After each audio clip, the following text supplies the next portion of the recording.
Good morning. How y'all doing? Dan Kasper Show's on the air. Your radio dials, got two of them, 105.1 FM, 790 AM. Online, sportstalk1051.com, where you can get the YouTube live video stream. You can also listen online. You can check out the Sports Talk app, Google and Alexa home devices. Hopefully you all had a fantastic weekend and a good Father's Day. Anybody want to share what's how their Father's Day went? Let's hear it. Mine was good. Didn't do a lot. Did a little wheeling, checking some trail cams and all that good stuff at the good old land there yesterday. Not a whole lot going on. Just sat outside backyard with a cooler. You know what I mean? So, but hopefully all had a great, fantastic Father's Day out there. And, well, if you're a Brewers fan, hey, hell of a weekend.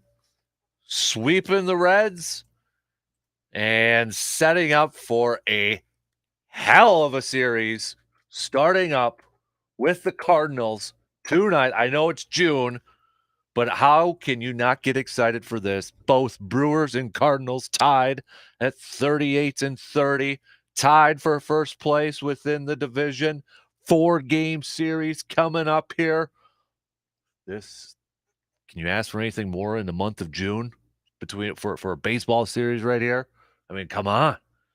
Thank you, Red Sox, for taking care of some business against the Cardinals. Thank you to the Brewers, obviously, for sweeping the Reds. But man, oh man, do we have a fantastic series lining up here, at least on paper. Sure looks like. And tonight, we get two darn good pitchers going mano.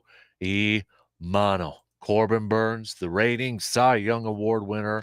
Miles Mikolas for the Cardinals. Here we go, baby. Here we go. If you can't get jacked up for this, I don't know what can get you jacked up at that point. Man, got a little Rocky IV playing in my mind every time I think about this series, think about this game. Oh, come on, it's June and we get a fantastic series like this with a lot on the line. I mean, best case scenario, Brewers sweep this thing. They're up 4 in the division. Just saying. Staying ultra positive right there. But, yeah, we'll be previewing this game tonight, previewing this series. Oh, and then recapping the series against the Reds, which we saw Willy Adames and Hunter Renfroe getting some dingers. Hunter Renfroe, every single game in that series, getting a home run. Some other big news from the Brewers might be the end of Lorenzo Cain's tender. Designated for assignment by the Brewers.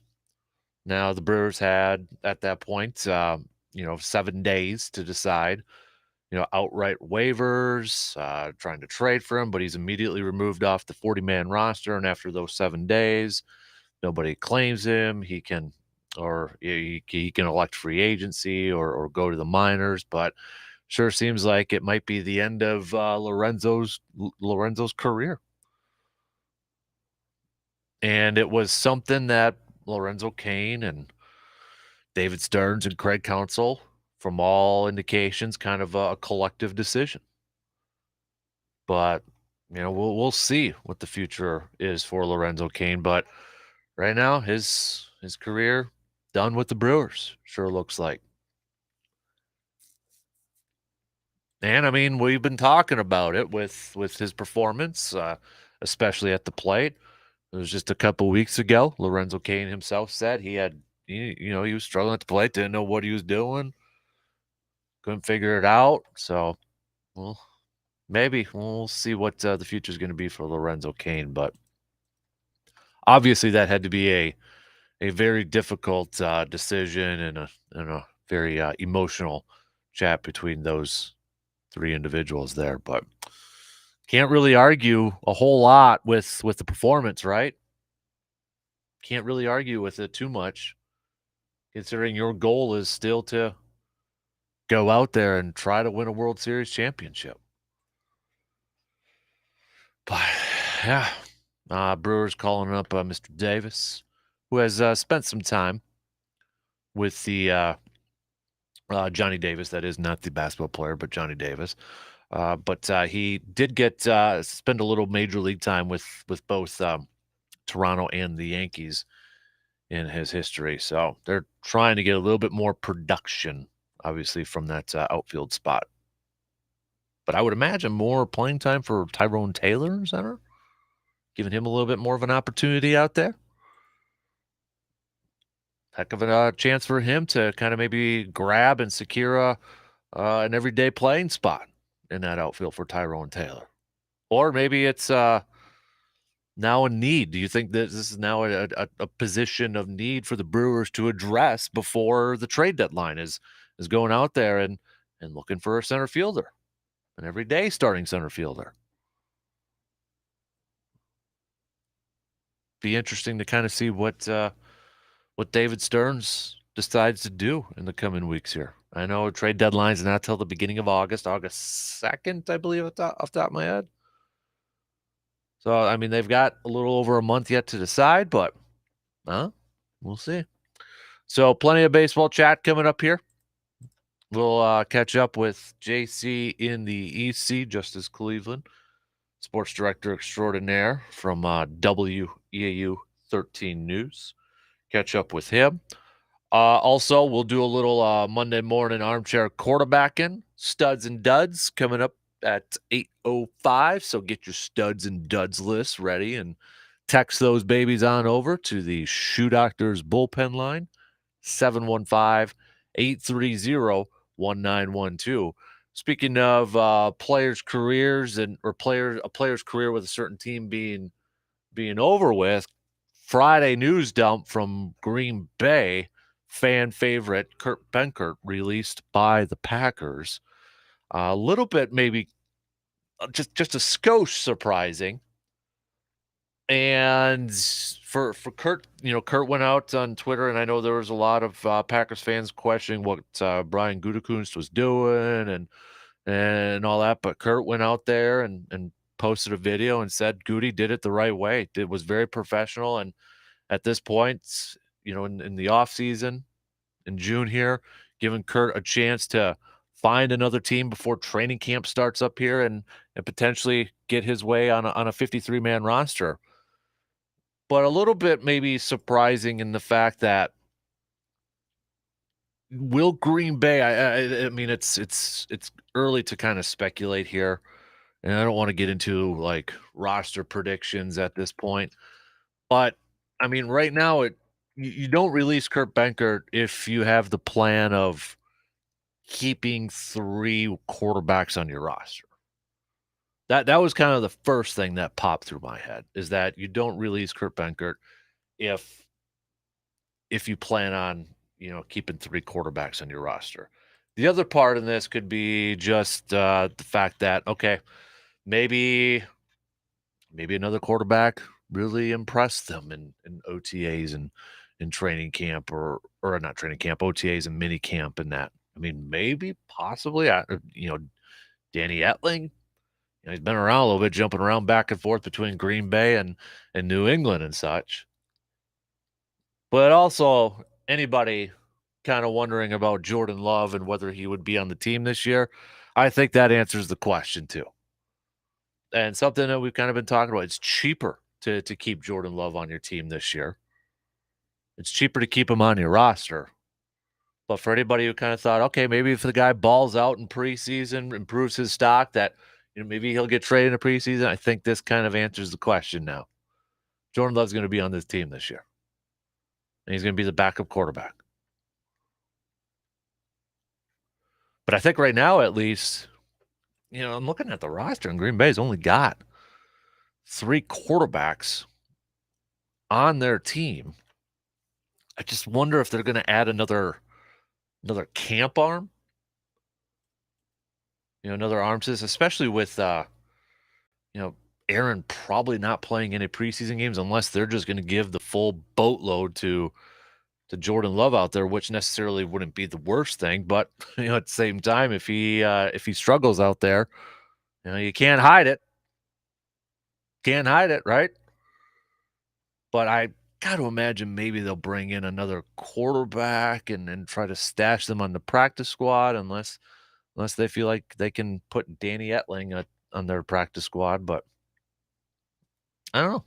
A little bit of a surprising move on a news dump Friday for many Packers fans out there. And like we mentioned, a fan favorite. A lot of Packers fans love Kurt Benkertz. He was very active on social media with fans, embraced being a Packer, embraced, the culture and just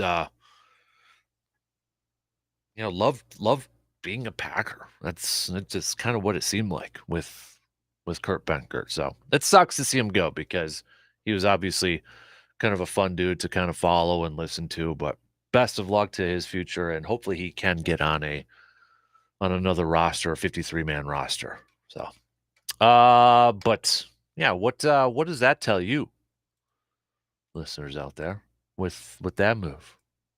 Does it tell you anything at this point? Maybe not, because it's just June, for crying out loud, but I don't know. Maybe we'll hit that up a little bit later on.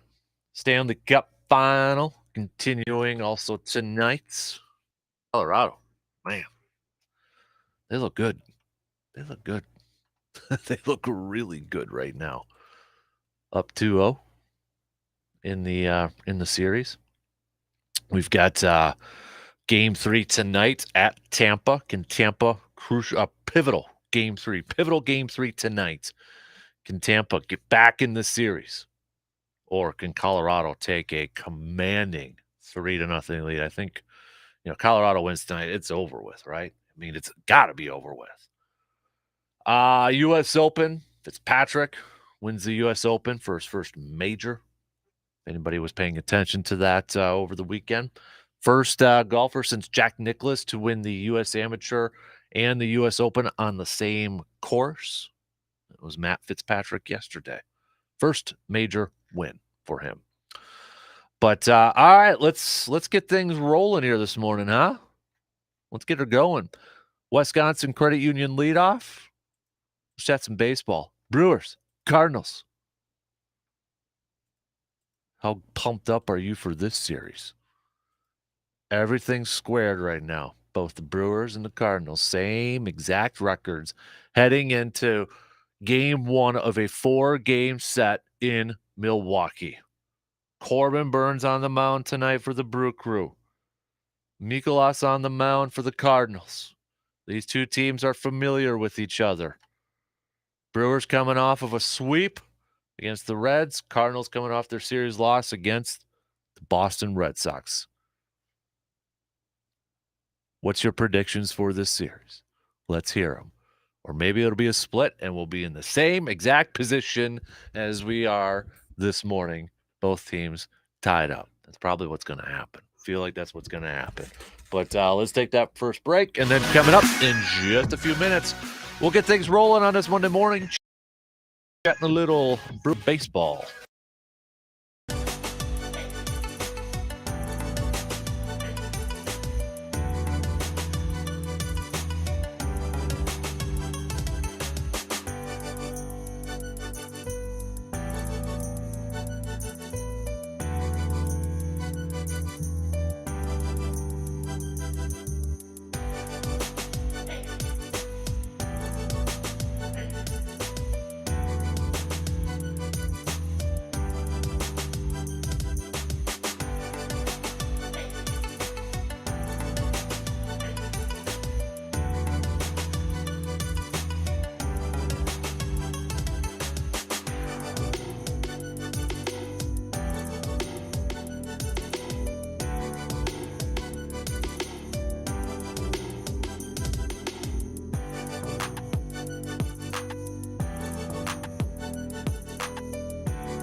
Just seems like the perfect time to play a little War from Rocky IV soundtrack right there.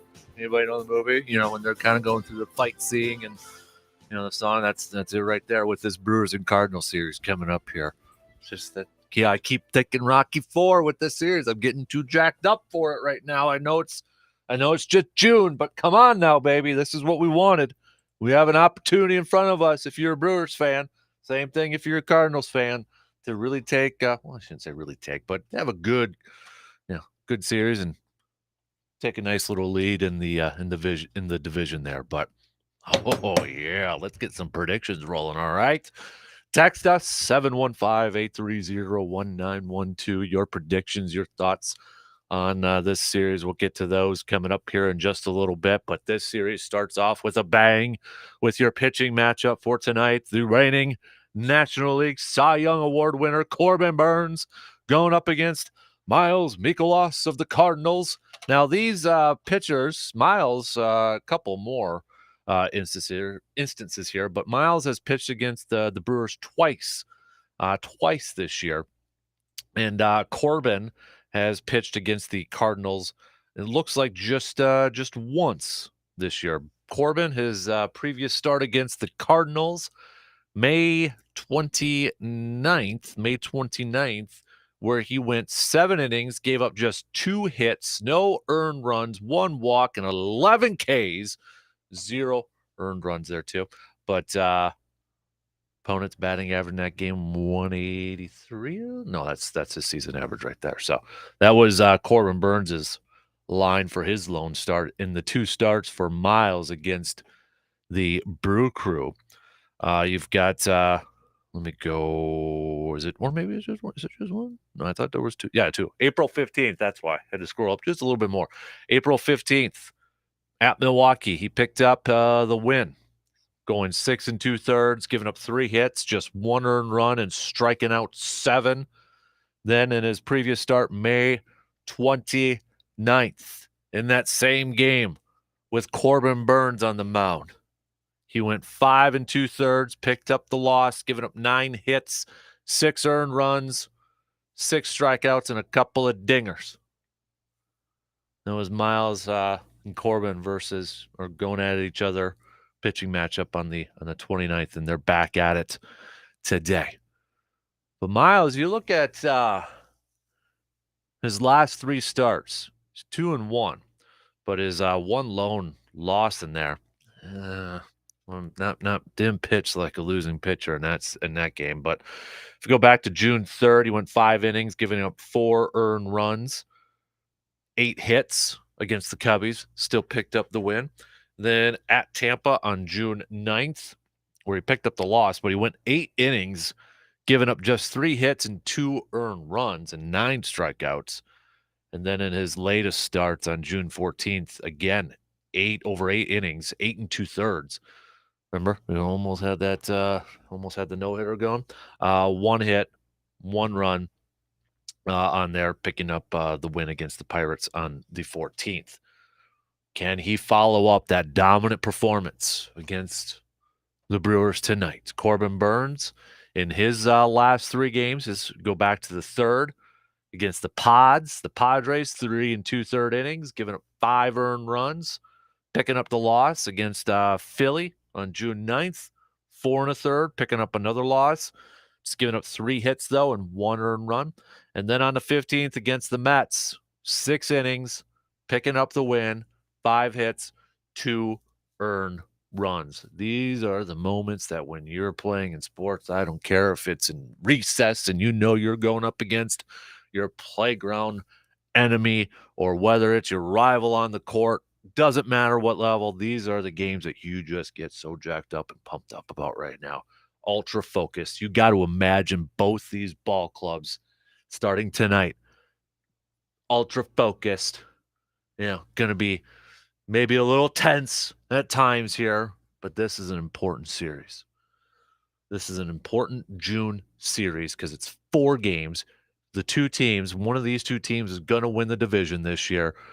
They don't play each other a whole lot for the rest of the season. They don't play each other at all in the month of July. We've said this how many times.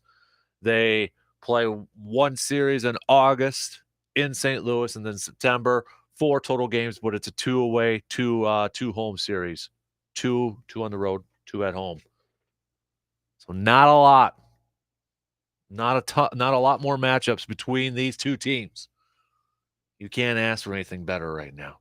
When you're looking at the lineups between these two pitchers, or the lineups going up against these two pitchers, there is familiarity, which no big surprise.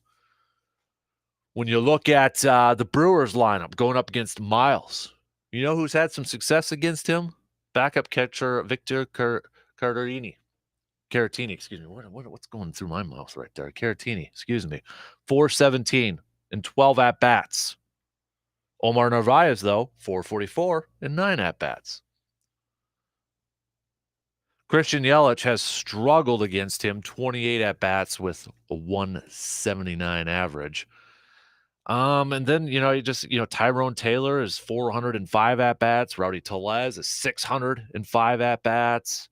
So you got a few at-bats there for the majority of guys. Willie Adames, I mentioned 167 with 6 at-bats. Then on the flip side, this Cardinals lineup going up against Corbin Burns. Paul Goldschmidt has been pretty darn solid against Corbin Burns in 21 career at-bats. He's 381. Tommy Edman is 294 and 17 at-bats. Nolan Arenado, 273 and 11 at-bats. So that's pretty much your big ones right there. Otherwise, then you're just kind of back to just a few handful at-bats right there. But, yeah, baby. Anybody else geeked up about this series as much as I am? When you're looking at the rest of the pitching matchups, too, you've got come on, scroll through here. Ashby is slated to start according to Brewers.com. Now, in terms of some injury updates, by the way, Colton Wong, who the Brewers were hoping to have for this series starting today, not going to happen. Suffered a little bit of a setback. But just a couple of days ago, Aaron Ashby, Craig Counsell said on Saturday that he had a really good day throwing 2 days after exiting his start against the Mets. They didn't view it anything serious, but and Ashby even tried to convince Craig Counsell and Chris Hook to let him stay in the game. But said it looks his throwing session, his aggressive round of catch, as they called it, looked really good. But on the 18th, it says the Brewers, according to Adam McCulvey, have yet to decide whether Ashby would make his next start on turn. But it kind of looks like right now he is slated to get that start tomorrow. And then Wednesday, Eric Lauer going up against Adam Wainwright. And then in the series finale, Mr. Jason Alexander, who picked up his first career win, will be getting the start in Game 4 of this series. So a little bit nervous probably for Brewers fans, because you've got a couple of youngsters in that starting rotation, a little bit of inexperience in a high-profile situation with this series coming up. Corbin, he's been there. You're feeling good about that. Eric Lauer has had a solid season so far, 6-2. Yeah, he had a little bit of a rough stretch there, but for the most part, solid. Been around for a while. You feel okay with him. You feel good with him. But with George Costanza, Jason Alexander, and Aaron Ashby, maybe a little bit nervous, just because there is that unknown factor. Not quite sure what to expect from those two pitchers with the experience. But hey, they're going to get that experience with this series, right? They're going to get it here. Now let's see some of the bats come alive. Now I know it was the Reds.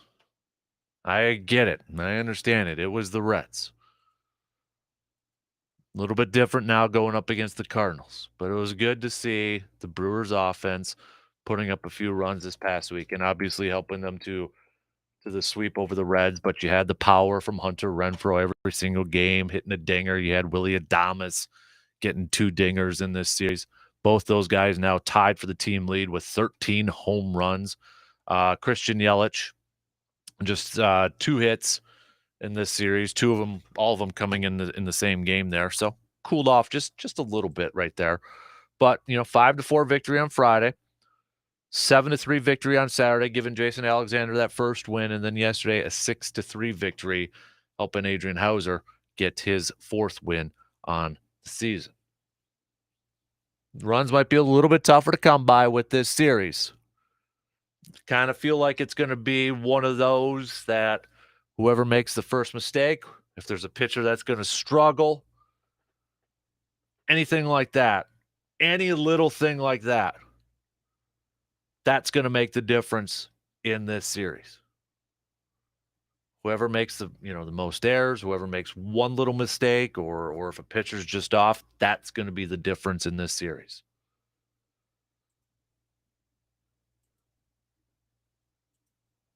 But maybe the Brewers offense, when you're looking at it, all we wanted on Friday was win the series. Ideally, we wanted the Brewers to sweep the Reds, right? But just win the series and gain some confidence, get some of that mojo back before this series started with the Cards.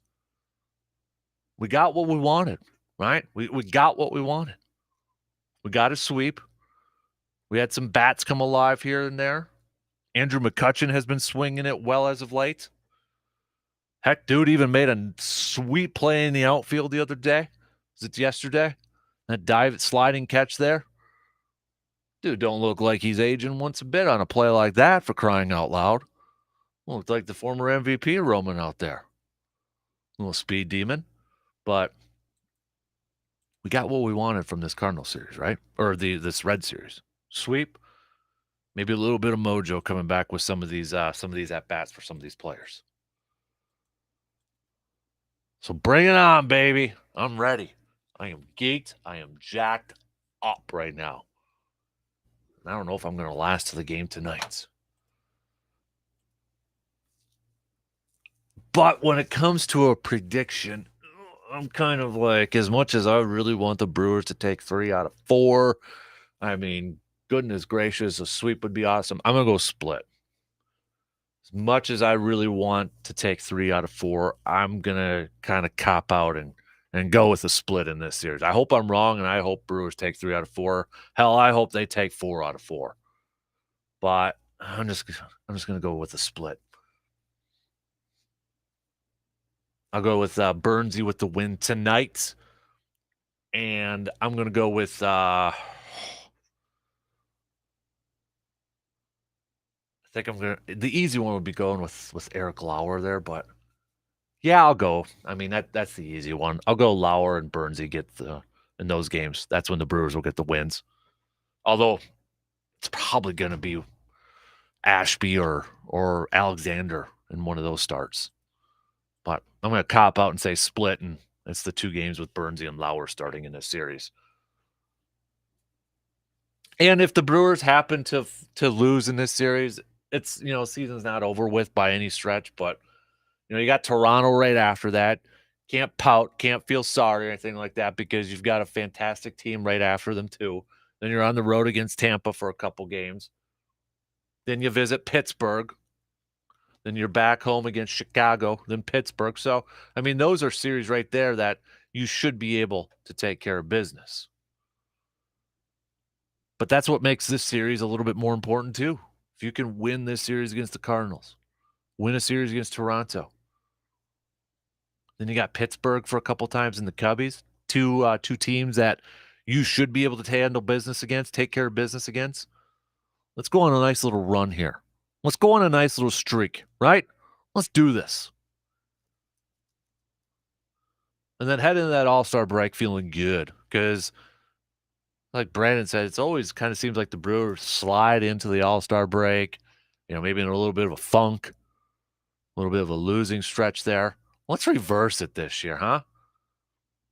Let's finish this month of June on a strong note, taking care of business against the Pirates and the Cubbies. Yes, you got the Twins and the Giants in there too, but let's go into the All-Star break feeling better about ourselves, feeling good, riding some confidence. I feel better about this series now after, and again, I know it's the Reds. I'm not trying to overreact from the Reds or anything like that, but I'm glad the Brewers were able to take care of business and head into the series with some mojo. Now, hopefully, it translates over with this Cardinal series, a series that we've been waiting for, seems like a month now. Been kind of waiting for this thing to start and get going. And finally, it's here tonight. 7:10, first pitch. Coverage will begin at 6:35 on the radio dials of 105.1 FM and 790 AM. All right. Your predictions, hit us up with a text, a tweet, Facebook, comment on the video stream, whatever floats your boat. All right, let's get some predictions out there. 715-830-1912 is that Shoe Doctor's bullpen line for you to text. We'll take a quick break and kind of go over some of your texts and all that good stuff. Give you a couple minutes to think about your predictions. Don't forget also to send over your studs and duds list, okay? Who's made your studs and duds list from this past weekend? Hit us up.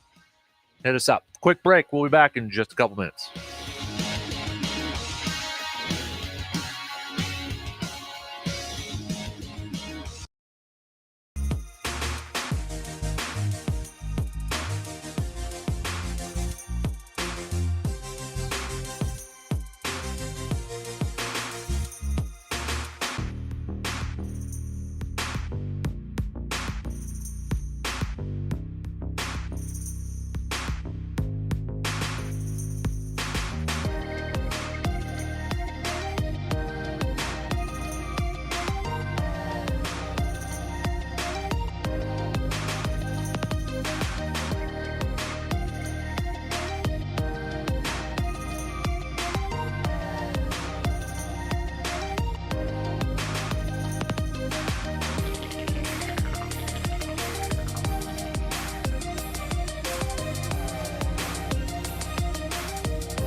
and sign up for your chance to win $50.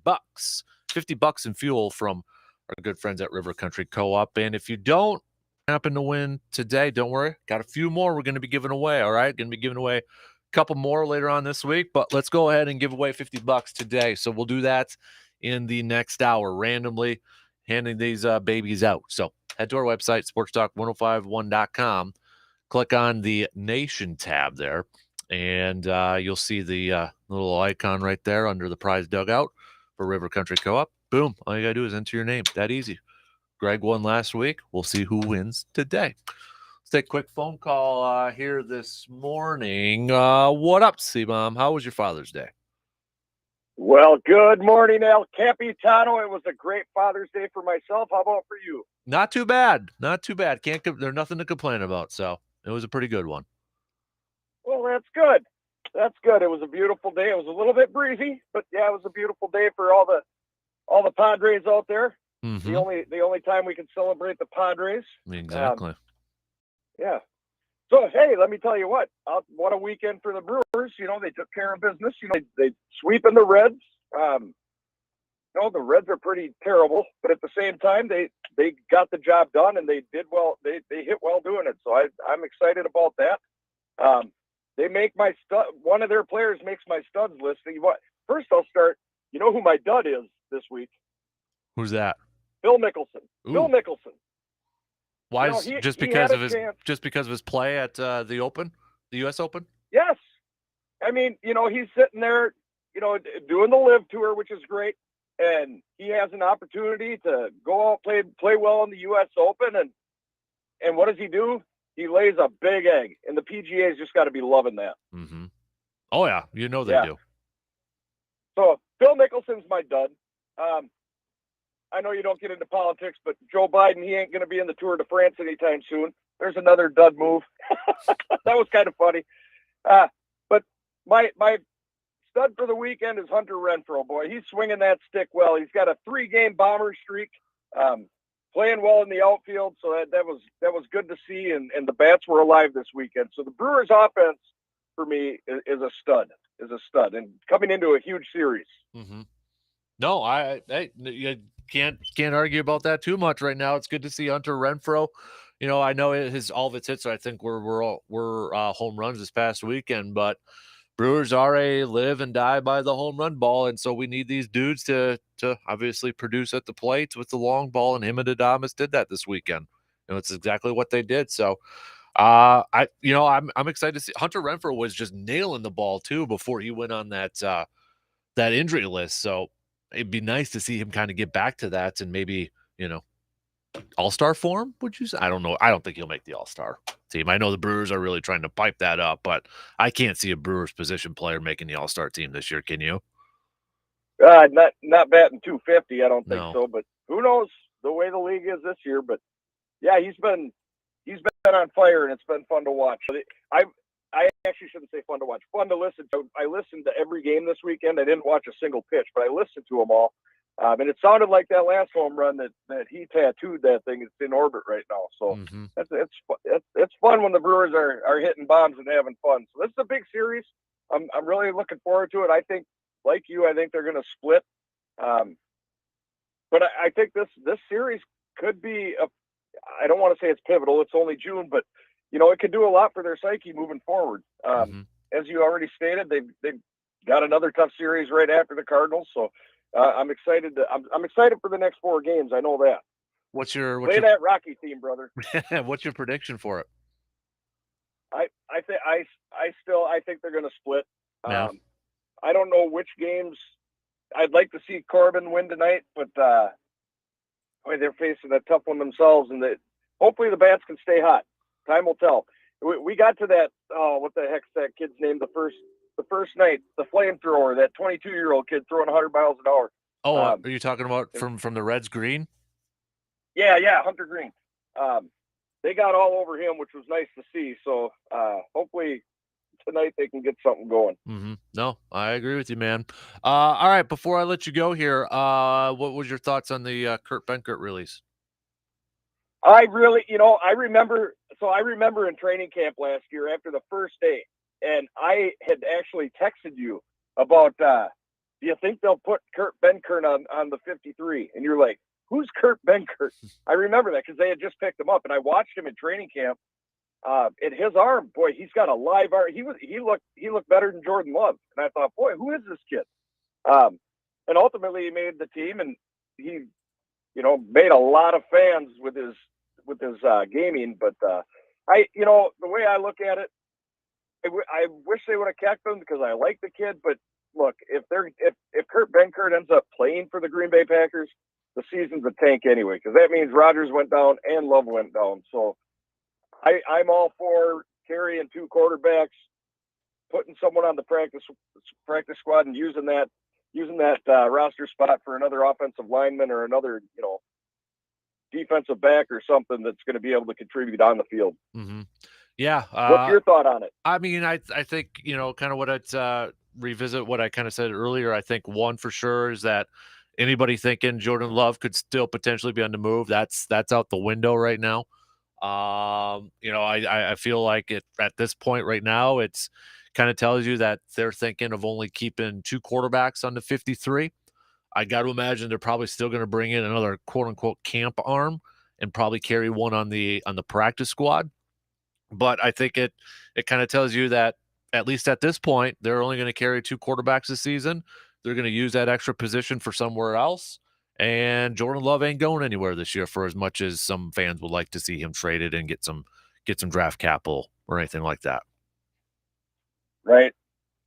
Yeah, I think it's going to be and it might have been a classy move by the Packers. They might have seen that, Kurt has the ability to be a backup in this league or, potentially play a little bit, and stashing him 3 deep on the roster might not have been good for him. So it opens up a roster spot for the Packers and hopefully gives him a new shot somewhere else where he can move up the depth chart a little bit, because his chances of playing in Green Bay were none. Nil to none. This might be stretching it just a bit. But I like a good conspiracy theory. Does this also kind of indicate that maybe they feel pretty good Aaron's going to be around next year? Oh, that's a good one. I sure hope he's around next year because my mind kind of went, okay, if this is Aaron's last year, Jordan Love's going to be the guy. Would they keep Benkert to be the backup next year, or maybe they feel like they can upgrade? I don't know, but I just kind of thought of that off the fly right there. You know what?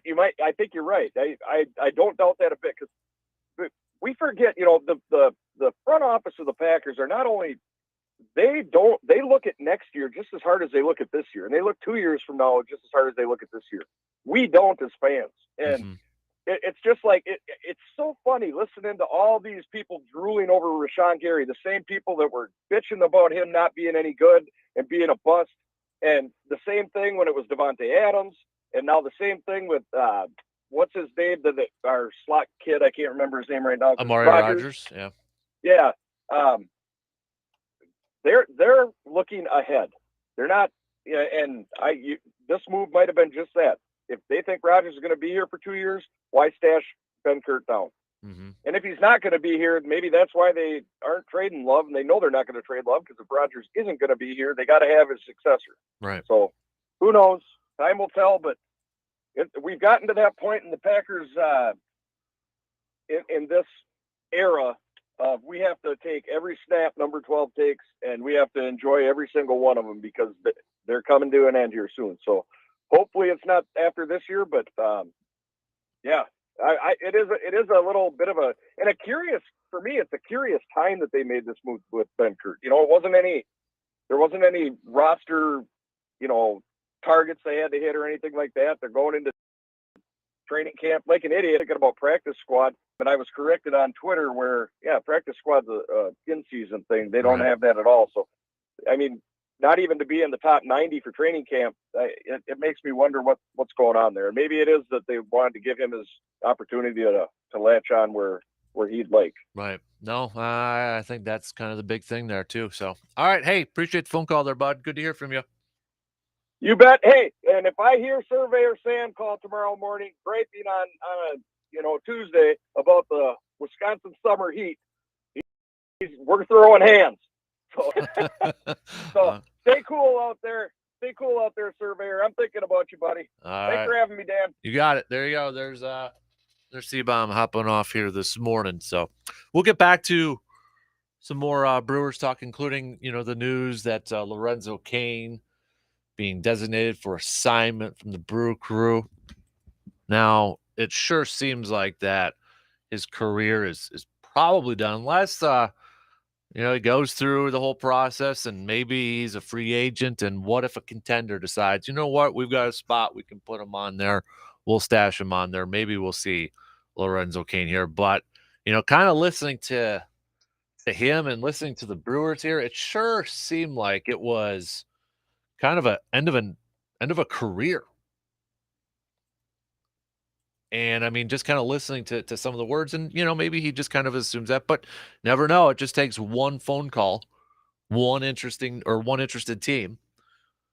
But he kind of, like what Lorenzo said, a kid from Madison County that just showed up and didn't have a glove or a bat, cleats, any of that, who didn't play baseball until he was in the 10th grade. I had to borrow everything from the very beginning to say that I've played 10 plus years in the show.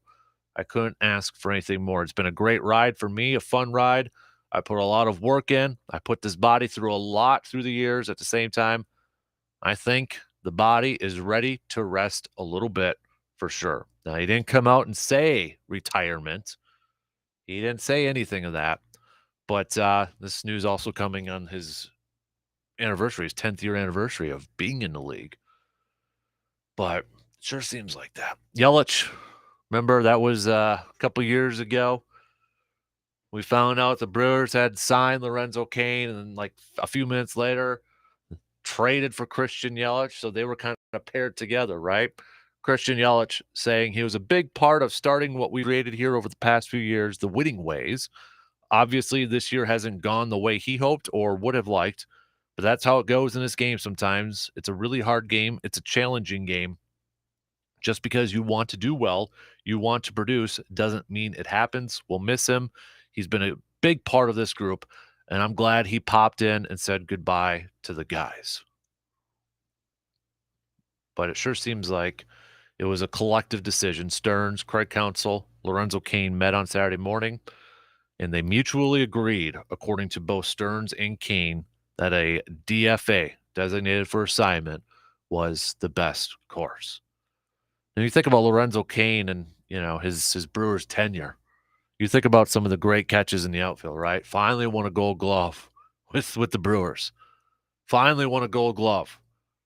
Not today, right? Making those at-the-wall catches. We could probably think of a couple of them in our minds right now. You could probably think of the hits in Game 163 against the Cubbies. But the big thing I'll remember from like Lorenzo Cain is like that guy kind of reminded me a little bit of like a Donald Driver. Always had a smile on his face. Always looked like he was having fun out there. Making some ridiculous catches, laying out, putting his body on the line, crashing into the wall, leaping at the wall. But it sure looked like Lorenzo Cain was just enjoying the moment every single time he stepped out on that field. And always had a smile on his face. Him having fun in the dugout with Brent Suter. That's kind of the lasting memory I'll have of Lorenzo Cain in a Brewers uniform. Guy that just had a lot of fun. So, yeah. All right. Shot clock is going to cut me off here. We'll get to JC and EC, Justice Cleveland, coming up here in just a couple minutes. More predictions between this Brewers and Cardinals series. Hit us up. Text, tweet, Facebook, video stream, however you want to go about it. Send us your studs and duds list. Who made it from the weekend? Want to hear you. We'll do a little Monday morning armchair quarterbacking as well. All right, one in, two more to go. Quick break. We'll be back in just a couple minutes. WAYY Eau Claire. W286CK Eau Claire. Sports Talk 105.1, 790 AM.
You're ready for a brand new work week here. Dan Kasper Show's on the air. Appreciate you tuning in wherever you are tuning in on this fine Monday morning. Going to be a hot one. Make sure you hydrate out there, and don't forget about the fur kids too. Pets, little guys or little kids out there too. If they're out swimming in that, make sure they stay hydrated. Gotta watch out for those little ones there too. So, coming up here in just a little bit, we'll get back some more Brewers chats. What's your predictions for this big time series between the Brewers and the Cardinals? Hit us up with some texts, some tweets, some Facebook messages. We've got G-Man taking 3 out of 4 for the Brewers here. Medford Josh, good morning, Dan. First thoughts on the Kurt Benkert release is, hey, maybe Jordan Love is taking that next step. My afterthought was, does this open up a spot for a young wideout? I hope the Brewers sweep the Cardinals, but realistically, I can see 3 out of 4. Hope the bats stay hot and nobody gets hurt. Good thoughts right there. Let's say good morning to one of our favorite fathers in the Chippewa Valley, Mr. Justice Cleveland. Oh, thank you. You good? Yeah, good to hear you, buddy. You know, Dan, it's a hot one, like 7 inches from the midday sun. The immortal words of Rob Thomas come to mind today on this Monday morning. Thank you, because that song's going to be in my head all day now. So thank you for that. That and a little bit of Nelly. So hot in here, and a little Snoop. Drop it like it's hot. Oh, yeah. Any song involving extreme warmth. Yep. We'll describe today. Exactly. So, and it's going to be just on repeat throughout my head the whole day. So, did you have a good weekend there, though, bud? I did. We made a trip over to the cities, did the Cuomo Zoo and some parks up, and just had fun with the kids. It was a good one. Good deal. So, let's do some sports nuggets to kick off this hour. Let's go with Jesse Owens, 1936, set a 100-meter record at 10.2 seconds.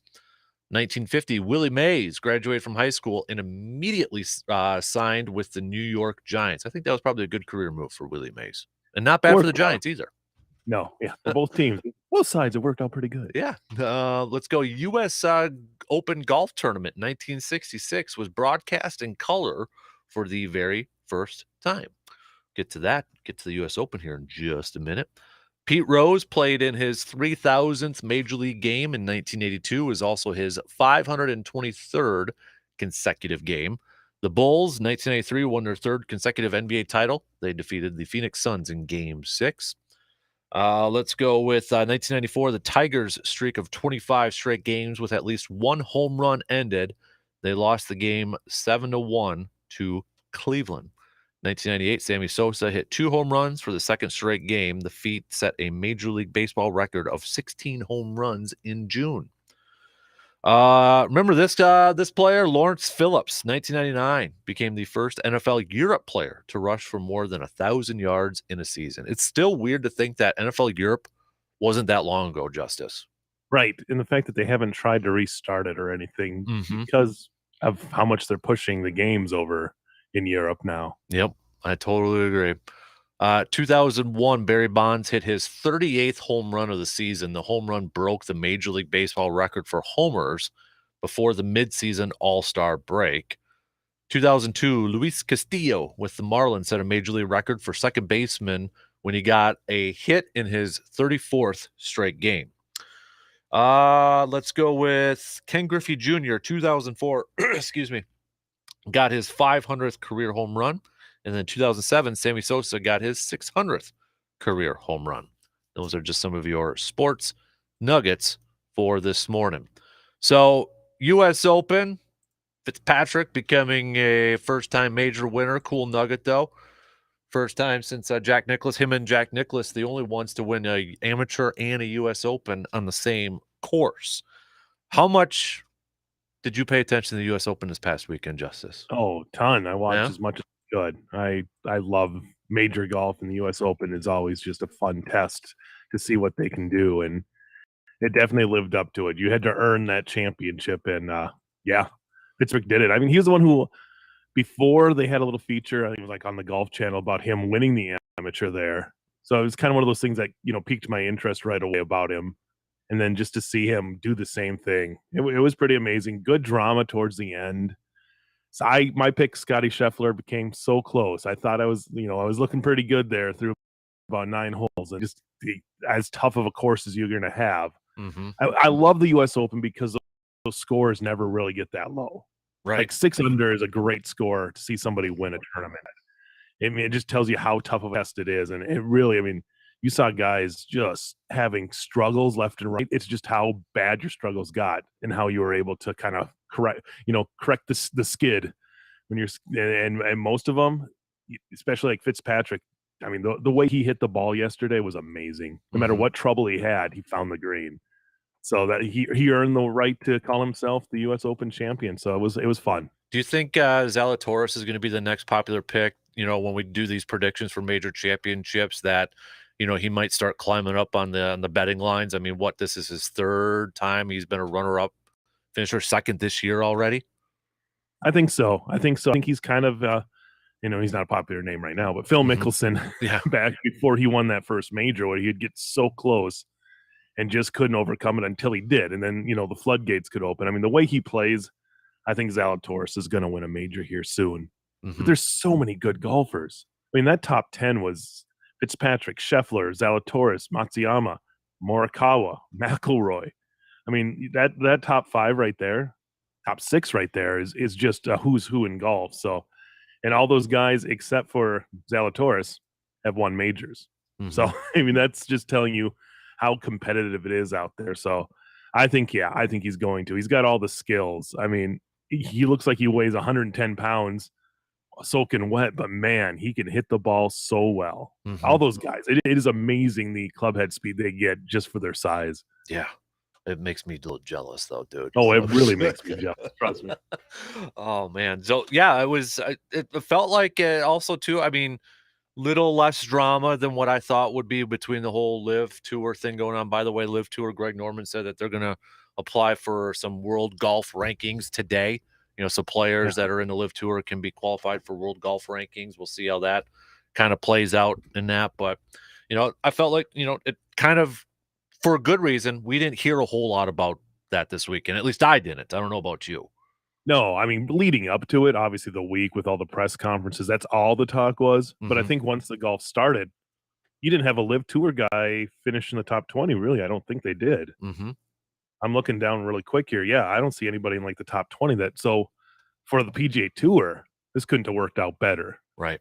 Yes, all the talk about the Live Tour, but the fact that the guys who are leading the charge PGA Tour are the guys that finish in the top 10, that really, really helps them. And I don't know, the Live Tour, we'll see how this all plays out, but I don't feel like they got much momentum coming out of this. I really don't. I think for them, I think if anything, it hurt them because those press conferences during the week from DeChambeau to Phil Mickelson didn't really help them. Right. I mean, all you heard was, it just gives me a chance to do more things in my free time. Basically all but saying they gave me a lot of money to play golf. And I don't have to play as much anymore. Right. Exactly. But yeah, I think it really helped the PGA Tour guys a lot this week. And the Live Tour, I mean, again, it's so new.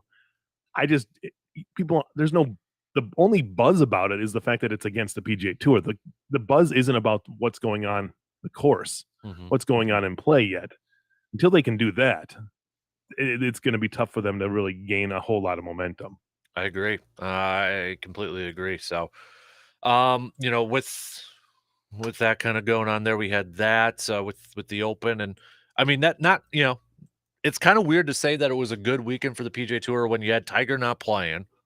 Right. And like an unknown golfer for a lot of people winning the tournament, but you can still say it was probably a good weekend for the PGA Tour because of that Live Tour. None of those guys finishing in the top 20, like you mentioned. Yeah, I think it was Dustin Johnson, from what I'm seeing here. He finished 24th. Okay. And I think he's the top Live Tour player. So, I mean, those guys are going to have their due. They're great golfers on the Live Tour. It's just a matter of the fact that coming off their first tournament, they come to the U.S. Open and, kind of struggle. Whereas the PGA guys, especially Rory you saw Rory McIlroy all 4 days. Even though he didn't, get the win, he was right there the whole time, and he's the guy who's been champion the PGA Tour. So I feel like yeah. his popularity has just really risen in these last couple weeks too. He was obviously a big name and has won some majors, but some of the stuff that he's been out there saying and all that, I feel like his popularity has skyrocketed in these last few weeks. Oh, I agree. I mean, you heard the Boston patrons as he was walking down 18 chanting his name. Mm-hmm. Different holes. I mean, even when he was, he's not leading, he's down by 4 strokes and he's getting people chanting his name. I think that tells you how much people have embraced Rory in the way he's handled it. And I think John Rahm also handled it well. I think the comment that comes to my head is like, what's going to make a difference in my life if I'm making $400 million to what I'm doing now? Which is, I mean, for a lot of us, obviously, isn't easy to understand. But for him, he's making plenty of money, and he doesn't need to change what he's doing. Mm-hmm. He doesn't need to make more money, which is a good perspective for somebody to have. Being like, I'm comfortable where I'm at. I don't need to get this, $200 million paycheck. Right. A lot of us aren't in that position, but for him to say that and go out there and have a great performance, the toughest thing to do is repeat in golf. Curtis Strange is the last guy to repeat as a U.S. Open champion. And John Rahm finished 12th, but he was there the whole weekend too. So a good performance from him. Yeah, and I think too, the one thing I saw about Rory that I didn't know about before, but they were saying, I can't remember where maybe somewhere on Twitter, but after Fitzpatrick won, it was one of the golf writers saying you can guarantee that Rory McIlroy stayed around just to congratulate him too, because that's the kind of person Rory is, and that's what he usually does. And you don't hear that a whole lot from some of the top golfers out there. If they fall short from a major, maybe they want to skip town early, get an early flight home or something. But Rory stayed around just to, kind of being an ambassador of the game, it seems like. Yeah, I think he's a good mentor. I mean, he's at that point now in his career where he's in his 30s now, and he's going to have to be a mentor. And I think obviously him grabbing the flag of the PGA Tour and holding that up high is going to help. And these guys are going to look to him and see what he does. And he remains on an even keel like he has. Yeah, I think he's going to be that guy that's going to go out there and wait for a Matt Fitzpatrick, a guy who's a fellow countryman, Mm-hmm. for him to go out there and see him win. That's got to be an awesome feeling for Rory as well. And again, he came off a win and finished top 5 too. So he's playing some of his best golf that he's played in years. Yeah, he is. He definitely is. Hey, before we take a break here, I know we kind of mentioned it late last week, but just to kind of wrap it up here again too, Eau Claire Regis, you were down at I know at the early parts of state baseball. You saw North. They fell just a little bit short, but Regis. I know you were down there for the first part. Then your former coworker now, Jessica, finished up the state coverage there. But just a dominant start to finish for Eau Claire Regis baseball this year, it seemed like. Yeah, well, especially in that title game. The crazy thing is that they came back from I think their last 6 games, is I believe what Andy Neese sent out. They had to come back to win. Like they were trailing in each of those games. Struggled a little bit against starting pitching, but man, once you got their relievers out there, that team just it was hitting. They always say is something that just once somebody starts, the floodgates can open, and that's what happened. Once they started hitting, they really started hitting. So, well, congratulations to a team that last year made it there, and then had that mission in their head that we're going to go back and we're going to be state champions. And they do it. They capture their first WIAA state title since 2002, 20 years. Mm-hmm. And they get it. That's got to be such a great feeling. And I don't want to discount what North did this year too. What a great performance to get there. And unfortunately, you have one bad inning and it happens to be at state, and you got to go home. But another team that for 4 years, for a lot of those kids, especially like a Gabe Richardson who played on that 2019 team as a freshman to get the title, to have to endure everything that they endured and then get a chance to get back to state there in their senior year. Also a great feat for them. Well said. And now you get to, I know you did the other night, but check out a little bit Express baseball, and you got the Express sitting on top of the division right now in the Great Plains East. Lacrosse has skyrocketed up though, winning 8 in a row right now, so they're 1.5 back from the Express. Duluth just 2 back too. So it sure seems like first, I know they do the 2 halves, but this first half of the season's already shaping up to be quite the race for clinching a playoff spot already between these 3 teams. So good to see that from the Express too. Their run differential is one of the best in all of Northwoods League baseball. Yeah, I mean, it was huge for them to go home at home, win 6 out of 7 on a home stand. I mean, that's taking advantage of playing at home. And yeah, they're a team that likes to rally, likes to come back. And we've seen that time and time again this year. I mean, I think it was the first game against Duluth in that doubleheader day. They went in and I think it was trailing 5-1 or 6-2, and they came back and got the victory. So things are looking pretty good for them. Yeah, just play out this next, I don't know, what is it, 2 weeks until the halfway point. Yeah. Try to get that play. The best thing is get that playoff spot locked up in the first half. Then everything's a little bit easier there in the second half because you're going to the playoffs. So right. Yeah, let's see what they can do here. I think they have an off day the next 2 days. Yeah, yesterday and today they got the off days. Yep, and then back tomorrow into action. So I mean that's also good. You're going into these you don't get a whole lot of breaks, right, in the Northwood League schedule. But for them to be able to get a little break here and be winning, and now they'll head over to Rochester, or St. Cloud, excuse me, which isn't a horrible road trip as goes to length, and get a chance to kind of keep it going. Mm-hmm. Yeah, no doubt. So good start for the Express. You haven't checked out any of their games, go ahead and do so. And so I just got to mention this just because I think it's a fun nugget. So anybody who doesn't know, a couple years ago, I can't remember who told me about it. It might have been a listener. I can't remember. But there's also a summer collegiate baseball team out west called the Spearfish Sasquatch. That's right. Yep.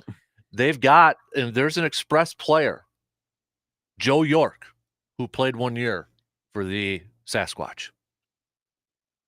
Look at that. Look at the connections, baby. It's all connecting together. Joe York is a fun player to watch, by the way. He's a big dude. And I believe he's a Cal Poly guy. Yep. So he's out there in San Luis Obispo. So he started off at Idaho State, I think, or Boise State, or one of those two. I can't remember off the top of my head. But yeah, Cal Poly, and then played for the Sasquatch, and now with the Express. We got a little mini Sasquatch helmet in the studio. It's funny. We got all the connections there. We got that. We got Neil over there on the other side of the country. Right. Look at Cal Poly. But yeah, I mean, if you Jed, he reminds me of kind of Rowdy Tellez. Oh, that's a good one. Yeah, that's a good comparison. Maybe even bigger, but yeah, I mean, he can hit. He can really rake. So yeah, he's been fun to watch there. But yeah, that whole team. Cole Kahn, he's been fun. I mean, we've had Tanner Marsh, a Mondovi kid that's been in there. Mm-hmm. How about Charlie from Stout when he hit that grand slam? Tony. Yeah. Oh my goodness, that was awesome to be there. He is just such a great player, and we had a limited time to see him at Stout this year. I did, at least, but I knew he was an All-American. But man, watching him with the Express, that has been a lot of fun. So yeah, I mean, they have a great team, and like I said, I think they can keep it rolling here. He had the little bat flip. Was it the Conor McGregor little strut thing? Yeah, that's what he did as he was coming to the home. I mean, that was one of the farthest home runs I've seen there. Like that was a no doubt. Like I don't even know if it was as much as like he just crushed it so high in the air. Yeah, I think it was in the air for like a good 6 seconds, 7 seconds over the fan deck into the pines in right field. Didn't need the fan deck. He would have hit it out of the old configuration, no problem. So I saw the clip, but I'm like, okay, that's fun. The bat flip and then the Conor McGregor little thing. Right. And he did it. I mean, they had a packed house on Friday. Mm-hmm. It was just a great, great atmosphere there. So yeah, if you get a chance, go out and see the Express. You'll love it. You will love it. You'll have fun. And they do a really good job there of keeping the fans entertained, not even minus the baseball, all the stuff they do in between innings too. And Joe York too, we were just talking about him. Paul Hendricks, the first base coach. Paulie's a tall dude. He's like 6'6". But Joe makes Paulie look like me. Just say it. So that's when you could say Paulie's a tall guy, but Joe's a big dude. And he I think Joe could take Paul in basketball. Just saying, back him down a little bit. I think Paul would have struggled in the post with him. I want to see this. Somebody get a hoop out there at Carson Park in between innings. I want to see. They could just like play for 2 minutes. Yep. between every innings for about. I think it'd be a good promotion if you're listening, Express. You know what? They're in tomorrow, so I might have to throw it out there. Just saying. So, all right. Hey, we got to take a quick break. Coming up next, though, let's chat some more Brewers. Big time series coming up tonight, starting with the Cardinals. We've been waiting for this for a while now, and well, you can't ask for a better June series here, Justice. 4 games, the 2 teams in the division tied, same exact records. I mean, come on. Big. This is. Oh, I thought I had my effects thing on. Darn it. Oh, you just ruined. There we go. Nice echo. I like it. So. It's okay. Turn that off. All right. It's been a while. I haven't used it in like 6 months. So I forgot how to do it. Let's take a quick break here, and Justice will figure out his sound effects, and then we'll talk some Brewers and Cardinals. We want your predictions, so send those babies on over, all right? Text it to us on that Shoe Doctors Bullpen line, Twitter, Facebook, video stream. We got a few watchers on there. All right, let's join the chat over there, okay? Quick break. We'll be back in just a couple minutes.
In about let's say 20 minutes, about 5 minutes before the top, so that's a little bit longer than 20 minutes. We're going to be giving away the $50 in gas from River Country Co-op. So make sure you're listening right there. You don't have to listen to win, but you should be listening to win. Okay, you should always be listening the whole 3 hours.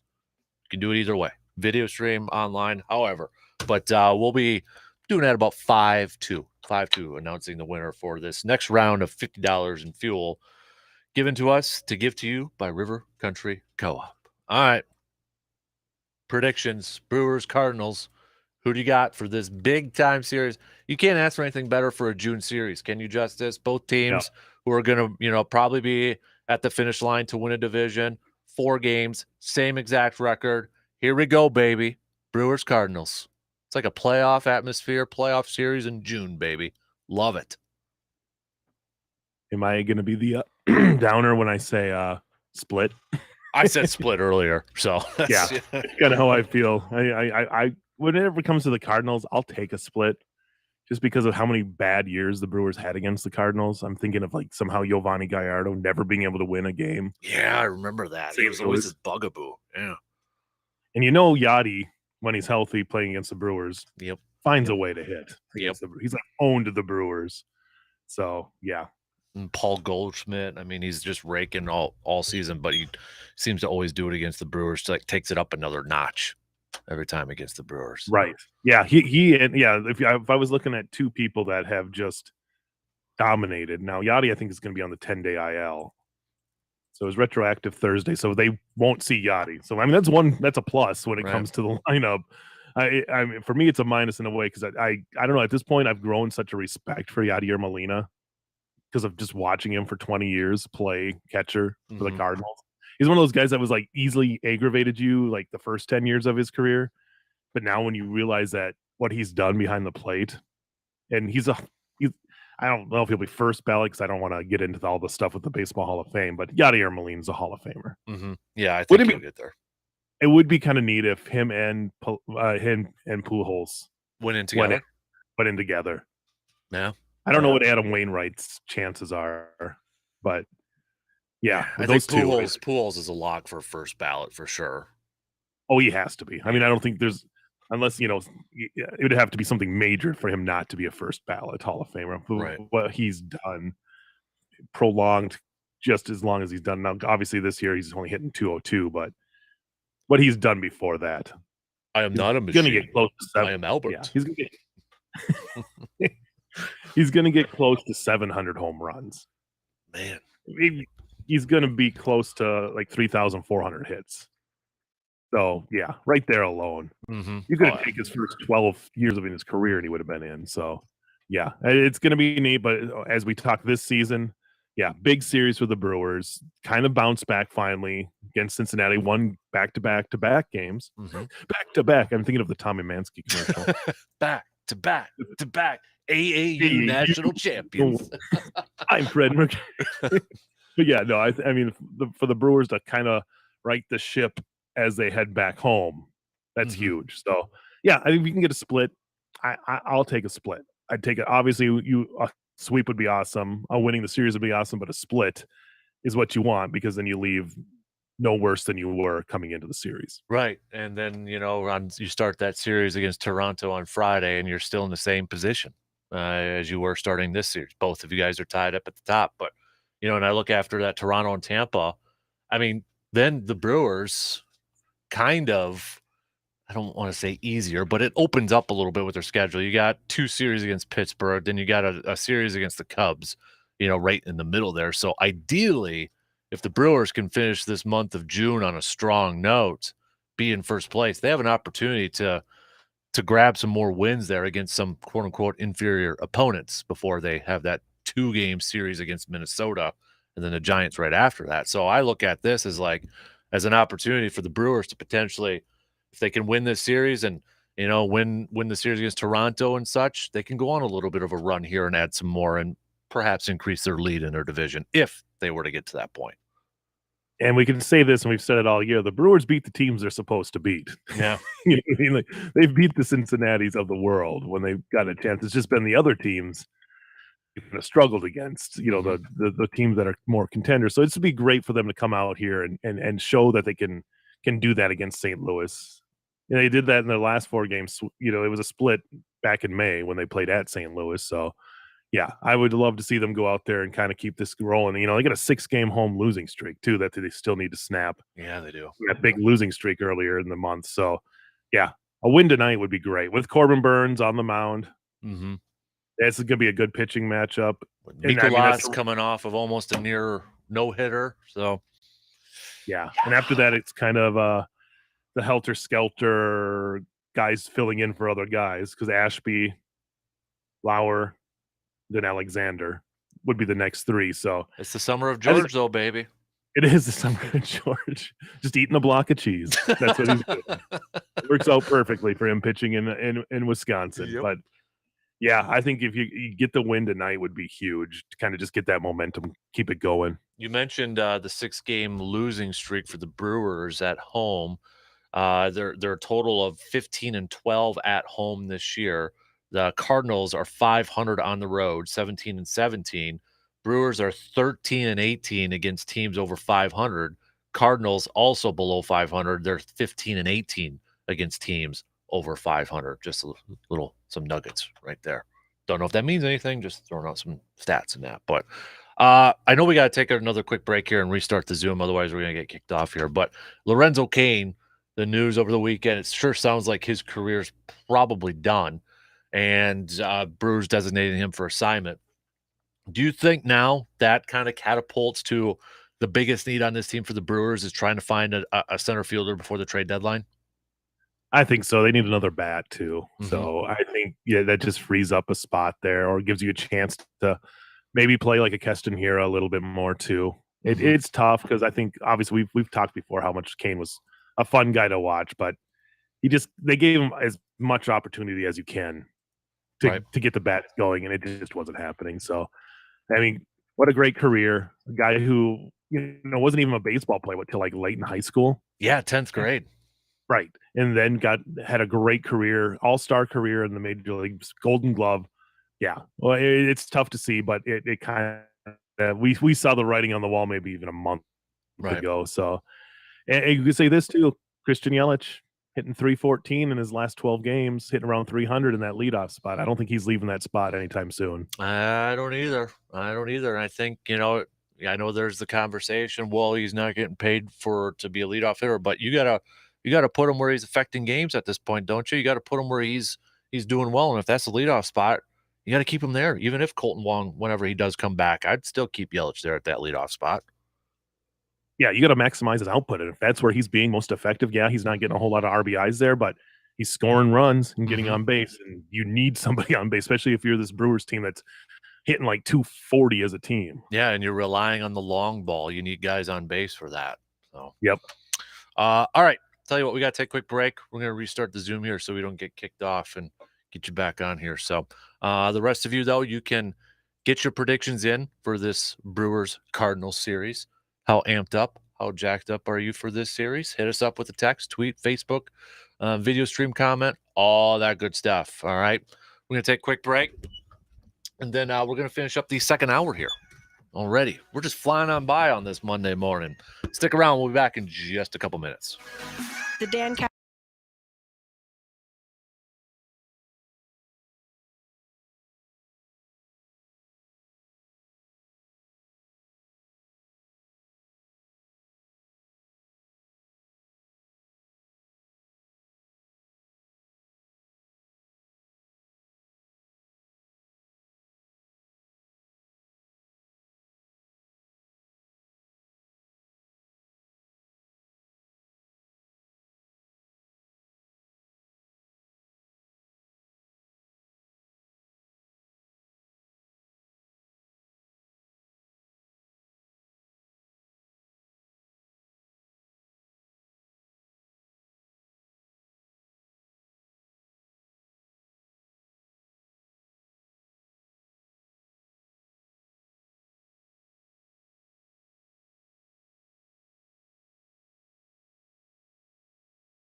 final going on tonight as well. Can the Tampa Bay Lightning get back into this series with the win, or will Colorado take a huge advantage? Pivotal game 3 coming up tonight here. I would say this, Justice. I don't know how much you've been kind of following along, but these playoffs have been pretty darn entertaining. You know, I've kind of tried to dedicate more time to watch a little playoff hockey this year. I've been doing that, and I gotta say, I'm entertained. To quote Gladiator, I'm a little entertained with this. I like it.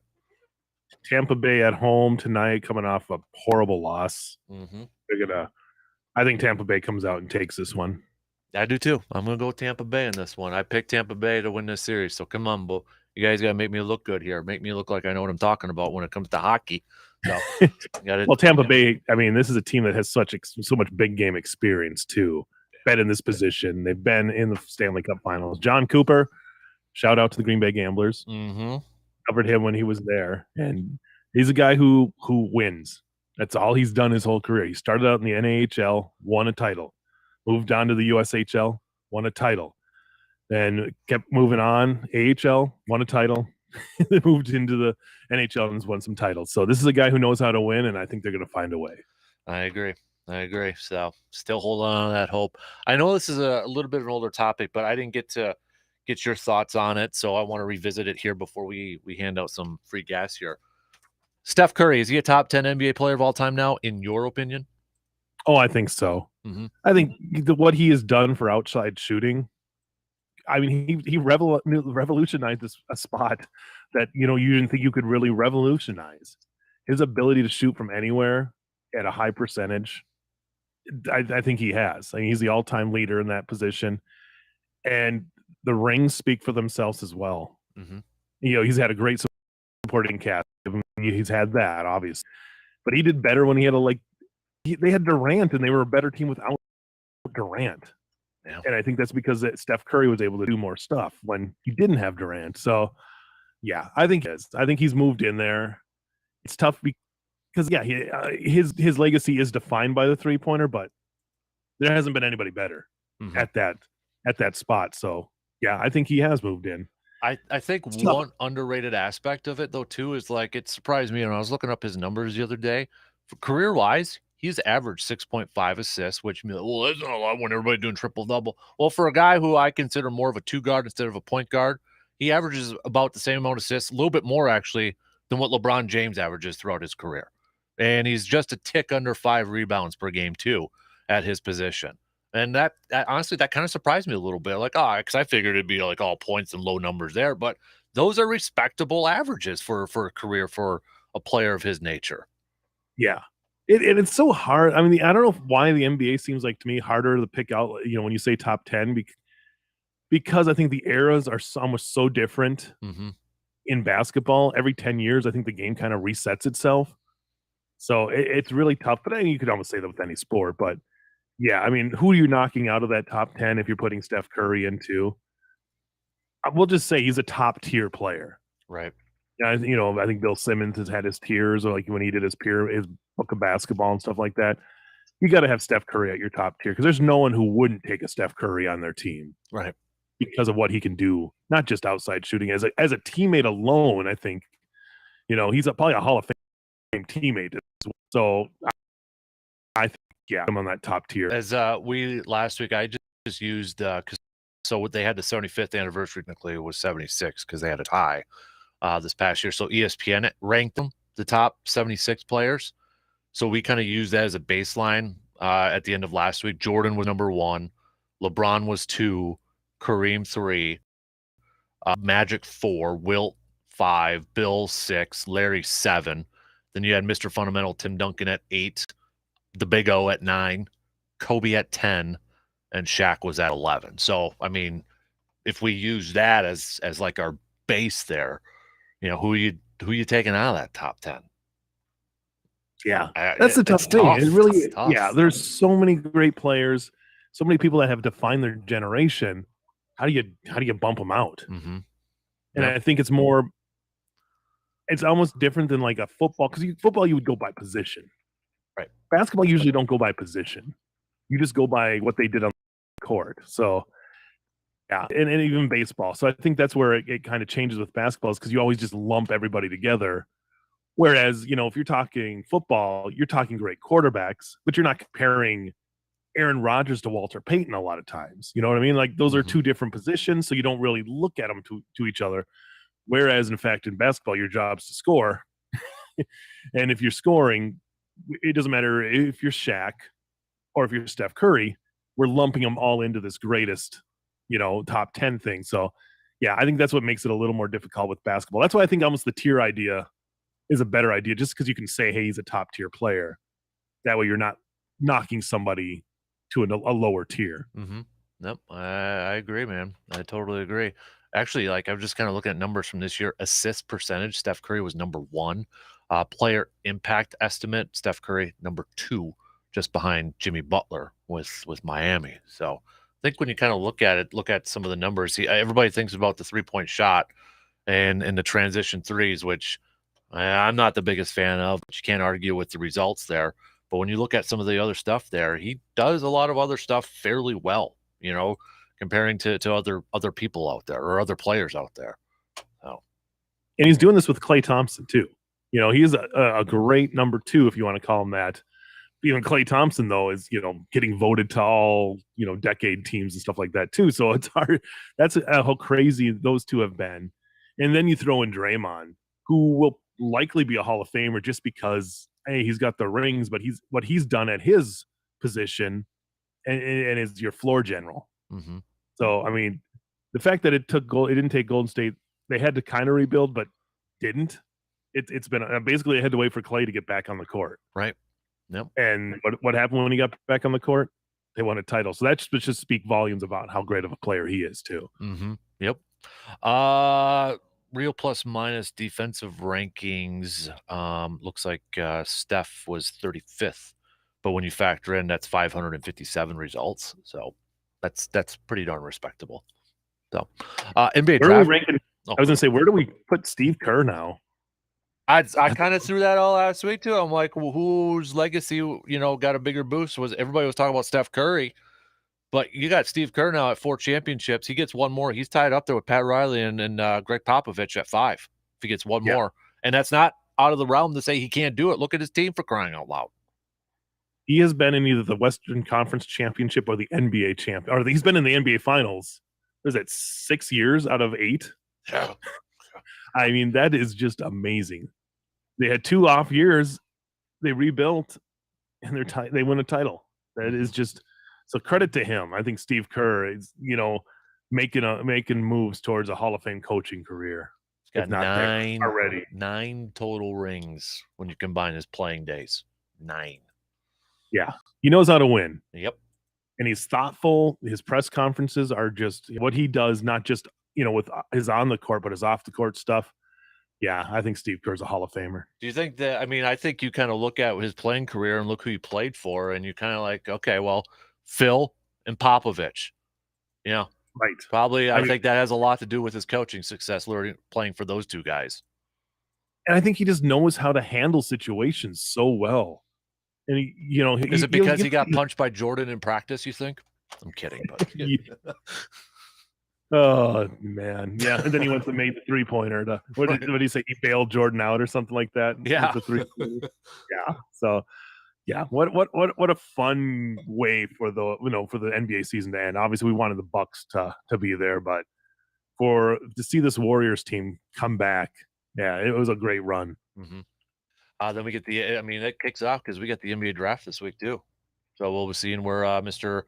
Davis lands, former Badger. Yep. Yeah, I think he'll be top 15, don't you? Oh, I think so. He's got a Taco Bell commercial. Look at that. I saw that the other day. How about that? He's a lottery pick for sure. You think so? Lottery pick? I think so. I think too, people see what he's his work ethic, the way he made that jump last year, the year before. I think people are going to see that and be like, okay, he can make an even bigger jump in the NBA. So I think it'll be fun to see what all plays out, where he ends up. But yeah, I think he's got a good NBA career ahead of him. And I think, with Davis and that, when you kind of look at it, it's just, yeah, like what you were saying, it's the jump he had, but the NBA draft, I feel like it's mostly based off potential. Right. Unless it you is. have like a LeBron James at the top that or like a for sure thing. A lot of these picks, heck, even a top 3, it's all based off potential after that. I mean, NBA probably has more busts than any Mhm. draft, honestly. But yeah, a lot of those stars come from, you'll have your top 5 player, but a lot of those guys can come in the later first round. Mhm. I mean, or the middle of the first round. It can be a Giannis. You can be, some of those drafts you go back and you look like the guys in the late first round were so much better than the guys picked in the top 10. So yeah, it really is a crapshoot with the NBA draft more than any other one, I think. Mhm. Really feels like it, but yeah, I mean, I think Davis has the intangibles to be a good pro. I just looked on NBA.com and they kind of like looked at all the mocks and the consensus picks. The most that he was selected at was at number 10 to the Wizards. Okay. We'll see. But that's a top 10 pick. For him, I hope he doesn't. I don't know if he wants to, but man, that Washington team has been in such disarray. I don't know. You go where you go. You're going to get paid where you get paid. So, but yeah, I don't know what would be the perfect landing spot for him. He's going to get if he goes to Washington, he'll definitely get a shot to be out there right away. If you're going to the top 10, you're going to get a shot to be out there right away, no matter what. Right. And, I know Spurs were a popular pick at the beginning, which, if he goes with Greg Popovich, but, the Spurs haven't been that great either the last few years, but still it'd be nice to see him get paired up with Popovich potentially. Right. And that's a guy who knows how to maximize talent. Mm-hmm. So I am obviously a Hall of Fame coach there too. So yeah, I think that would be a great landing spot because you're going to learn a lot from him and you're going to learn how to be a winner. And you could play with Doug McDermott. Look at that. Doug's still in the league? Yep. That's where he was last. Holy. I didn't know that. There you go. I had to quickly look up their roster to see who would be on there with them. And the first name that caught my eye was Doug McDermott. So Douglas McDermott. Wow. Good for him, though. Good for him. Exactly. All right. Let's pass out some free gas here quick. So, again, we're just going to randomize it. Random number generator from all of you who have signed up through our website, sportstalk1051.com. If you haven't had a chance to sign up, don't worry because we got a few more we're going to be giving away, and you can still sign up. Just go to sportstalk1051.com, click the Nation tab there, and you'll see the sign up through our prize dugout. You just fill in your name and that, and boom, you're signed up. That easy, that simple. So Greg was our winner last week for the first certificate. Let's see who's going to get the first winner. So with our random number generator. Well, I like that. That was good. I like that. Oh, that was good. The random number generator provided by Google here. All right. Let's go. So number 6, that is Clint. Clint, is it Burge? Clint Berge, Burge. I don't know. Clint Berge, yeah. Oh, okay. Well, I'm glad you know. I don't know. Okay, that was okay. Yeah, Clint Berge. All right.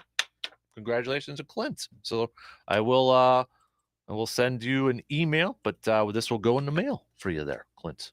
So good job, Clint. What a way to start your week. Right? $50 in gas from River Country Co-op. So again, you can still sign up and you can have your chance to win. Just go to our website, sportstalk1051.com. All right there, JC and EC. Only got a couple minutes at the top of the hour here. What do you make of the whole Kurt Benkert release? You freaking out like a lot of Packers fans? You upset with Goody reacting to it is always hard for me to handle a third string quarterback getting released. Yeah. It is. Yeah. I don't. Not trying to diss Kurt. Seems like a really great guy, but that's not a hill I'm willing to die on as a string quarterback because he's not going to. He wasn't going to be your franchise guy. It opens up roster spots. He's going to land somewhere. I think playing in the Packers system usually gets you, and knowing that you've been behind Aaron Rodgers and kind of learning from him will get you another shot. So he seemed fine with it. Mm-hmm. I mean, Jordan Love's your number 2. Jordan Love has to be your number 2. I think that's why maybe some people are upset because they're like, oh, that means Jordan Love's going to stay here because they wanted to move on from him. I think that's where some people are upset. It's like, oh, that means Jordan Love's going to stay here now. Kurt's not going to be the backup, so Jordan's going to be the guy. Jordan should be the guy. I agree. I know he didn't win against the Kansas City Chiefs, but we saw the glimpse of what was potential there at the end of that game. Mm-hmm. Yeah. And, maybe next year you get something for him if he does end up, what they end up doing with him. Mm-hmm. That's way up in the air. And who knows? He comes out, has a great preseason. We've seen crazier things happen. But he's got to be your backup. I agree. Like he's a first round pick. He's not your third. He's not a guy you want not active. His first year, I was fine with that. He was learning, but now, yeah, he's your backup, and you just got to go with that. All right, dude. Appreciate the time as always. It flew on by. Have a good rest of your week. It did. All right, there you go. There's JC. Quick break. We'll be back in just a couple minutes. WAYY Eau Claire, W286CK Eau Claire, Sports Talk, 105.1, 790 AM. Sports Talk, 105.1, with the very latest local news.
Appreciate you tuning in, however you're tuning in and wherever you are tuning in, whether it's on the radio dials at 105.1 FM, 790 AM, streaming online at sportstalk1051.com, where you can also get the video live stream link on there, your Google and Alexa home devices, and the Sports Talk app. So a bunch of different ways for you to be checking out, listening to the program. The Shoe Doctors Bullpen texting line, always up and at it, 715-830-1912. Living a dream, Jeff. Morning, Dan. I would love to predict 3 out of 4, but they need to prove to me they can beat teams with a winning record. So my one-game win in this series will be unpopular. Another text from earlier, split in the Cards-Brewers series. That seems to be a very, very popular one right there. We'll get I want some more predictions for this Brewers Cardinals series. You can make those predictions by texting, tweeting, or shooting us a Facebook message, or commenting on the video feed on there too. You can hit us up there. Confidence, if you're a Brewers fan in this series, all that good stuff. We'll throw in a little green and gold talk with Sean Gary. What does he have to say about his defensive unit for the green and gold? Get to a couple of comments from him. Also, if you want to throw in a prediction for the Stanley Cup final, Game 3 tonight, think Tampa Bay gets the win to make this a series, or do you think Colorado is really going to take control in this pivotal Game 3 and go up 3-0, 3-0? What do you got for me? Okay. Studs and duds list. We're going to get to that here in just a minute, but for the rest of you, let's send those babies on over, okay? Text those babies on over for your studs and duds list. Whoever made it for you. We heard from C-Bomb a little bit earlier for his studs and duds list. The rest of you didn't get a chance to participate. Send those babies on over. So, my studs and duds list. Duds. No, I'm going to start off with the duds. Easy one, Brewers. I know it was against the Reds. Say what you want, but they took care of business. Got it done against the Reds, getting that sweep. Inferior opponent. Reds, not one of the best teams in the league. I totally get that. Totally understand that. But they took care of business. They got the job done. And hopefully they will use this as a little bit of confidence, maybe a little bit of mojo going into it for this series against the Cardinals. So Brewer studs. I mean, Fitzpatrick, U.S. Open winner. Give him a stud there too. I mean, how cool is it to win the U.S. Amateur on that course and then years later win the U.S. Open for your first major on that course too? That's awesome. That's a great story. It is a great story. So cool. So congrats to, do we have a new Fitzmagic, by the way, with Fitzpatrick, from Ryan Fitzpatrick, the quarterback, retiring? Maybe we'll have a new Fitzpatrick here in the golf world this time. But those are my two studs right there. Duds, yeah. C-Bomb, you kind of took mine, to be honest with you, but I was going to go with, the Live Tour golfers and how they placed at the Open. DJ Dustin Johnson was the highest one at 24, but, I was going to kind of go with that pick too. So you kind of stole mine there, C-Bomb. Got to admit, you kind of stole mine. The other one I'll go Charlotte Hornets. At this point. So what is going on with Joe on the stream thing here? What is going on there? Anyways, Charlotte Hornets. We are going to go with that because their head coach that they were going to hire, Kenny Atkinson, backed out. Decided to stay as an assistant with the Golden State Warriors. They had their coach. Now they might be going with Mike D'Antoni. As their backup option, because according to reports, he was the second place finisher in the whole interview process through with Michael Jordan. So I'm going with the Charlotte Hornets. Because they can't get, I mean, you can't get a coach to take the head coaching job over there. Now you got to go with your backup option, and it might be Mike D'Antoni getting like his 10th run as a coach, and you know he's only going to last a couple of years. So another one, Michael Jordan in the Charlotte Hornets right now. So that's a good question, by the way, Alex from Eau Claire with Kurt Benkert gone, who now carries the load as the funny Twitter guy for the Packers. That's a good question. Funny Twitter guy. I might have to think about that one for a little bit, Alex. I'm kind of drawing a blank. I mean, you put Aaron on there. He doesn't tweet enough to go on there. I'm trying to think of like some active. I mean, David Bakhtiari is pretty funny on Twitter, but I think you're kind of looking for maybe a guy that is a little bit more active, like constantly tweeting. Because Kurt was always on Twitter, right? Kurt was constantly tweeting something. I mean, David's a good follow, but maybe looking for a little bit more consistency there. All right, that's a good one. I'll have to think about it. If anybody else has any suggestions on there or any nominations, you can hit us up. Yeah, the Hornets really are a poverty franchise at this point. It's kind of disappointing. I don't know. Like, I'd like to see Jordan succeed as an owner and running a franchise. I don't know. I'd like to see him get it going. But so, all right, we got to take a quick break. Brewers, what is your predictions for this series against the Cardinals?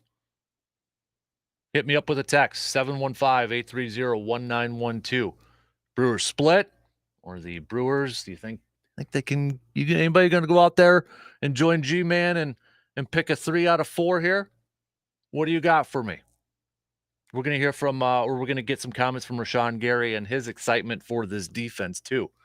Big year for Rashawn Gary coming up for the green and gold. All right, let's take a quick break here, and then coming up, we'll hit up a little football chat. Then we'll get back to some baseball talk too with the Brewers and Cardinals set for a 4-game series. Coming up here. Quick break. We'll be back in about 3 minutes, it looks like.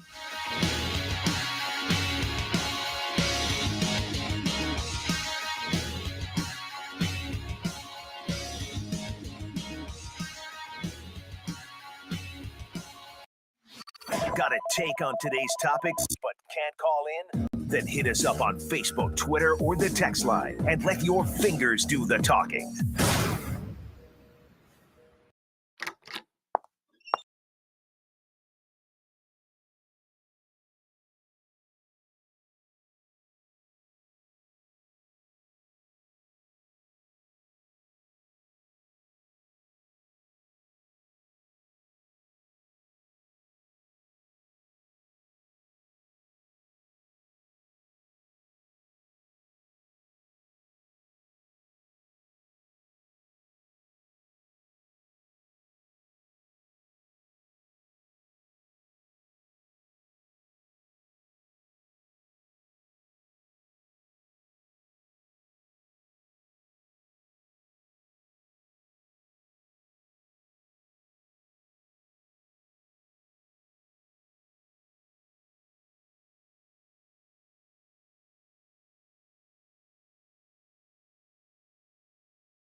not only are Packers fans excited for this upcoming, for this defensive unit for this upcoming season, but Count Rashawn Gary, who's also kind of buying into the hype and excited about the potential for this group.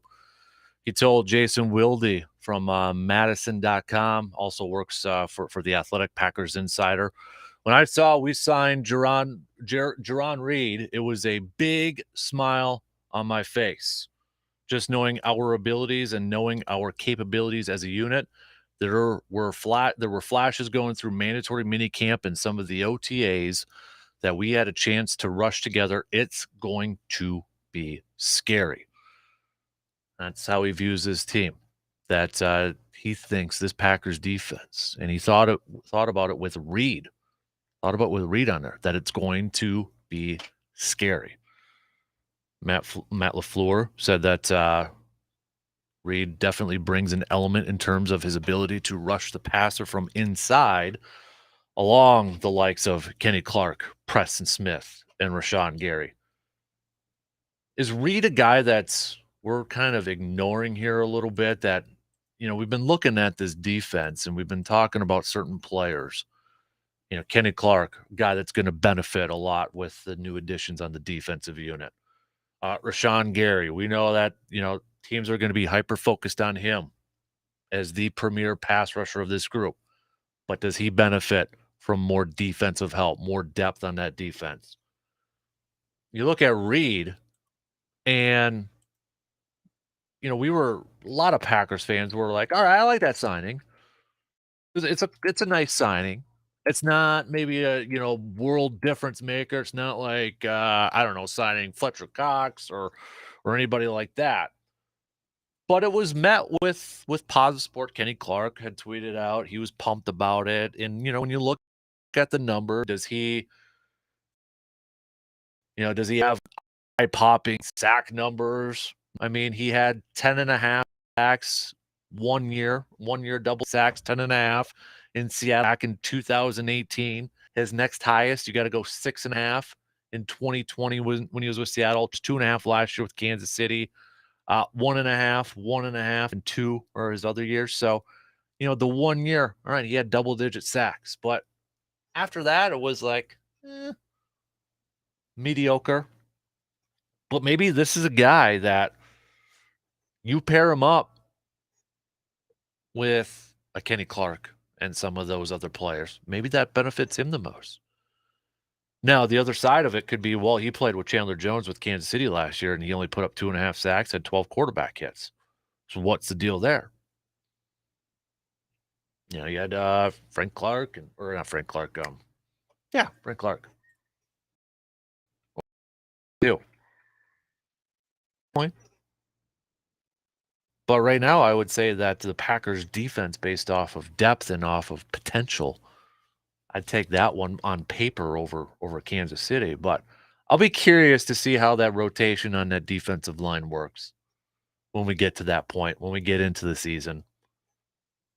Because it is going to be a rotation, but at the same time, you probably want Kenny Clark on the field as much as possible, but you want to keep him fresh. How many reps is Wyatt going to get? In the early glimpses of minicamp and OTAs, he was behind Slayton in the rotation, TJ Slayton, entering his sophomore year. A lineman that I think a good amount of our listeners, Packers fans, were kind of intrigued with. He's a big, massive man. You would think that would help clog the run or the running lanes and help out with the run defense. I just think, it's going to be interesting to see how Joe Barry and the Packers utilize their depth in various positions on this defense. And that's something that we haven't seen in a long time. And you look at that defensive line group, Kenny Clark, Dean Lauer, Reed, Wyatt, Slayton. You got your 5 right there. Could Jack Heflin make a jump this year? Everybody's favorite preseason player from last year. Trash can full of dirt, right? Will they carry 6? How many defensive linemen will they carry to be a part of that rotation? Then you look at, outside linebackers. Maybe that's the one that's got a little bit of question in terms of depth, because after Rashawn Gary and after Preston Smith, who's the next guy? You got a couple, options there, but a little inexperience and a little bit of an unknown. Corners, we know easily the top three. But Reed is going to be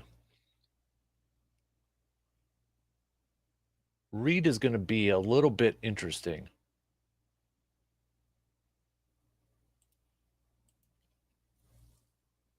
Just to kind of see how he plays out this year. I don't know. All right, let's chat some more Brewers here. Well, what's up, Tony Bloomer? Tony, happy Father's Day to you, studs, from the weekend. The NWC Eau Claire Packers 12U team preparing to head to Lambeau this weekend to hopefully win the tournament. Plain T and the 10U team are looking sharp too. All right, congratulations and best of luck right there. That's awesome. So, what else do you got there? Dad putting the boat in the water only to find out we left the battery switch on last time and had a dead battery. That was your dud right there. Oh, dud. Why did I said dad on there? Okay, dud. Yeah, that dude, man. Other than that, good Father's Day. So, all right, Brewers. We know the pitching matchups for tonight. A lot of you on the texting line picking is just kind of going through some of them here. Yeah, it's majority split. Majority split are okay. We got a man, maybe a little optimistic. Little optimistic in terms of the 3 and 4. A couple of you picking 3 out of 4, but yeah, the majority is 2 and 2.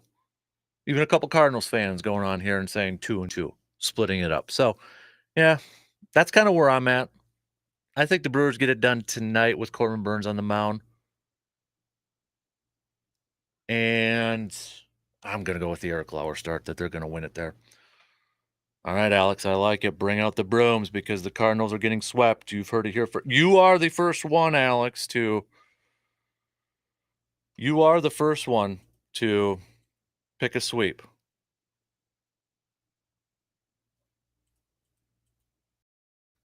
Attaboy, I like the optimism. I like it. I like it. You got more guts than I do. I hope you're right. Go up 4 in the division. That would be awesome. I just can't see it.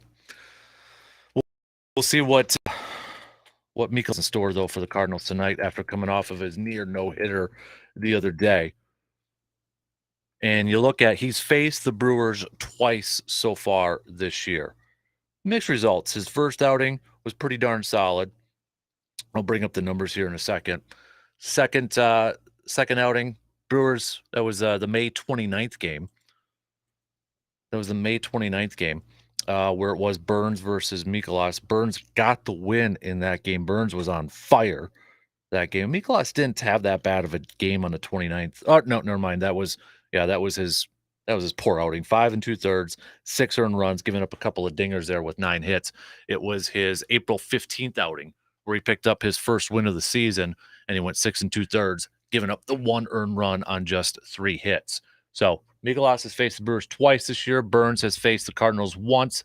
It was that 29th outing over there. Who has the upper hand in the game tonight? The reigning Cy Young Award winner, or Mikolas, who is just coming up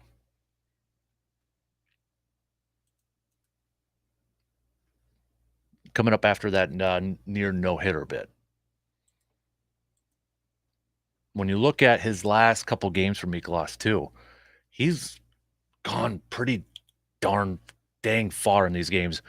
Did not pitch like a losing pitcher in that game against Tampa Bay on June 9th. Went 8 innings, getting charged with just 3 hits and 2 earned runs. Picked up the loss, though. In the game prior on June 3rd against the Cubbies, went 5 innings, 4 earned runs. Got the win on that one, though. So far in the month of June, Mikolas is 2-1 with a 2.49 ERA. Now, when you look at what Corbin Burnes has been doing up until his latest start against the Mets, there's a couple of not Corbin Burnes-esque type of performances. Wasn't really the type of the Corbin Burnes that we come to expect, right? When one game was went like 4 1/3, 3 of an inning, but then he bounced back. Yeah, 3 2/3 against the Padres on the third, picked up a loss, gave up 5 earned runs. The Phillies on the ninth, 4 1/3, picked up the loss there, only gave up 1 earned run, but threw a lot of pitches in that game. And then the Mets bounced back 6 innings, 2 earned runs. Now, I don't know what the plan is for if Josh Hader is going to be back with the ball club. I don't know if he's going to be back with the ball club. He's still on paternal leave. I haven't seen anything yet. He missed the series against the Reds. So maybe, that would be a huge boost at the back end of the bullpen. But Devin Williams has been holding his own too. When you look at what Devin Williams has been doing in his last few starts, or his last few appearances, dude has been wheeling and dealing right now. Last 7 games, he has pitched 7 innings. He has only given up 1 hit, no home runs, 9 strikeouts for Devin Williams. When you combine it to his last 15 games that he's pitched, he's actually got a win in there. But last 15 innings pitched, Devin Williams has only given up 5 hits, 0 earned runs, only issued 3 walks, 24 strikeouts. At the beginning of the season, Devin Williams, he was a little bit of a struggle. Just wasn't there. Remember last year, his season got cut short because he was celebrating a little too hard and ended up on the injured list for the postseason. But as of late, Devin Williams has been wheeling and dealing. This guy is on fire right now. And I know it's getting talked about. Is Josh Hader on, could he be traded? It's like an annual thing that we could be doing every single year when it comes to Josh Hader. Should the Brewers trade him? Are the Brewers going to trade him? It was in the New York Post last week. John Hyman called it a pipe dream, but it's being talked about. Could it happen? And now when you add in with the emergence of what Devin Williams has been doing lately, I'm sure it's probably going to add a little bit more fuel to the fire, more fuel to the narrative out there on the socials, on the social media, that, hey, Devin Williams is pitching extremely well. Maybe Josh Hader is a little bit more tradable.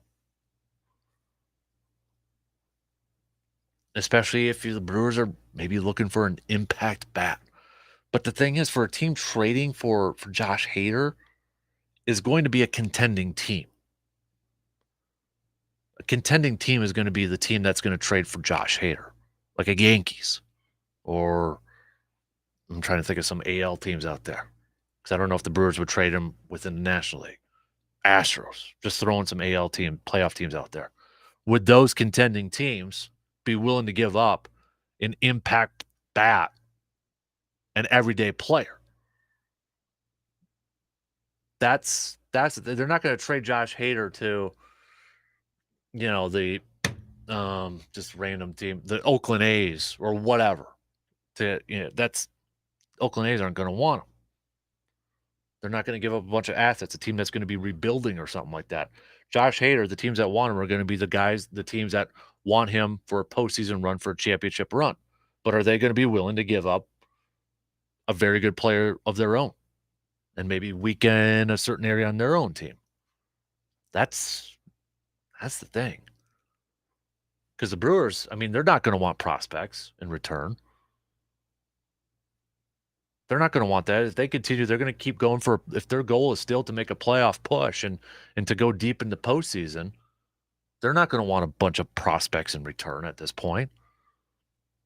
unless the wheels all of a sudden just really completely fall off at the end of the month here and into July, and it's gotten really bad.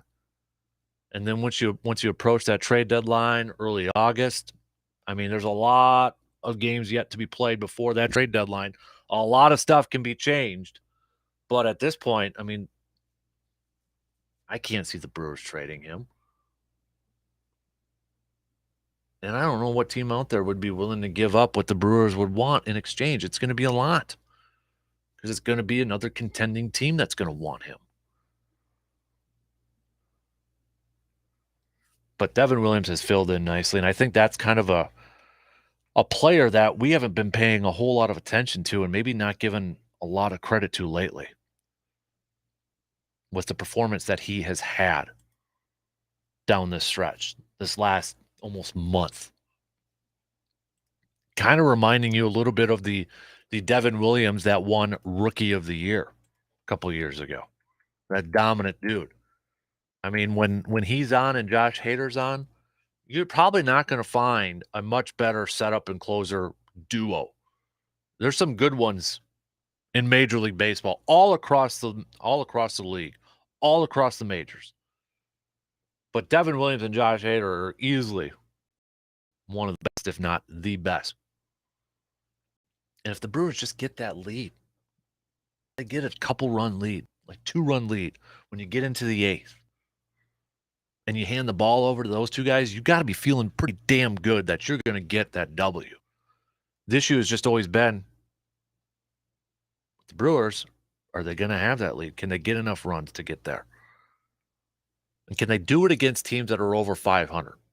You know, I know there's a few questions out there remaining with the Brewers. Can they, their offense is the biggest question. Can they be a consistent bunch? Can they continue to put up runs at a consistent rate? But the other biggest question that people are going to have about the Brewers, can they beat teams over 500? Can they go out there and do that? Well, so far they're 13-17 this year against teams that are that are 500 or better. Right now, that tells you, well, no, they can't do it on a consistent basis. They're under 500 against teams that are over 500. Cardinals are the same. Right? They're under 500 too. Cardinals little against teams under 500 or over 500.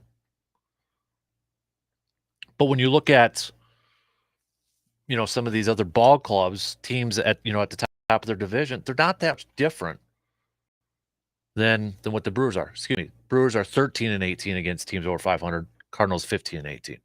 But Yankees, I mean, they're just a freaking powerhouse of a team right now. They're 20-8 against teams over 500.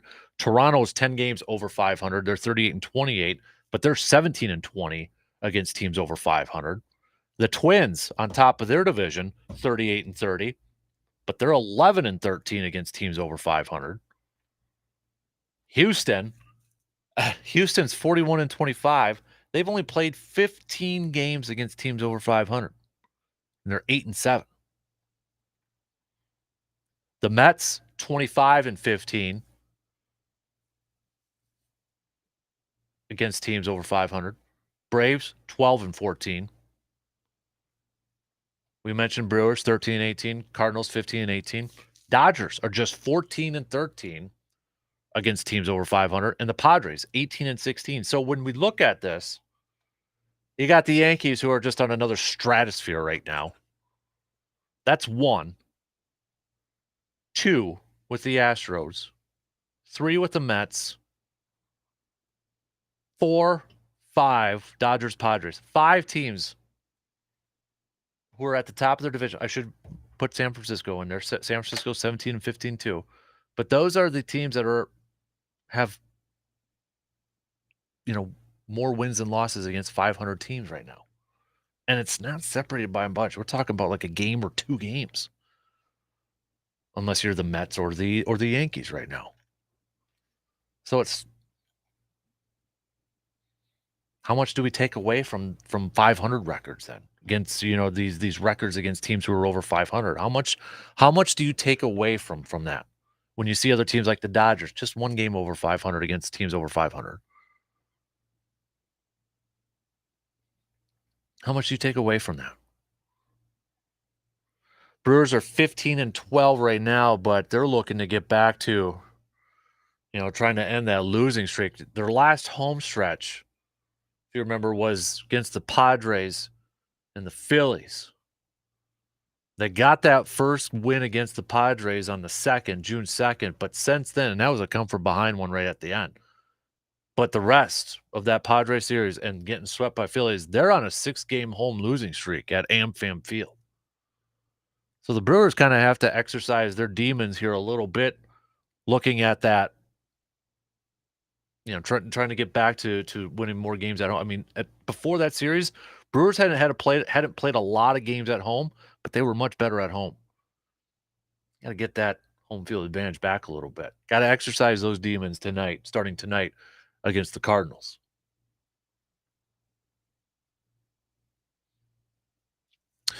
Just kind of a quick updates on some of the standings so far before we have to take a break here as we kind of went through them.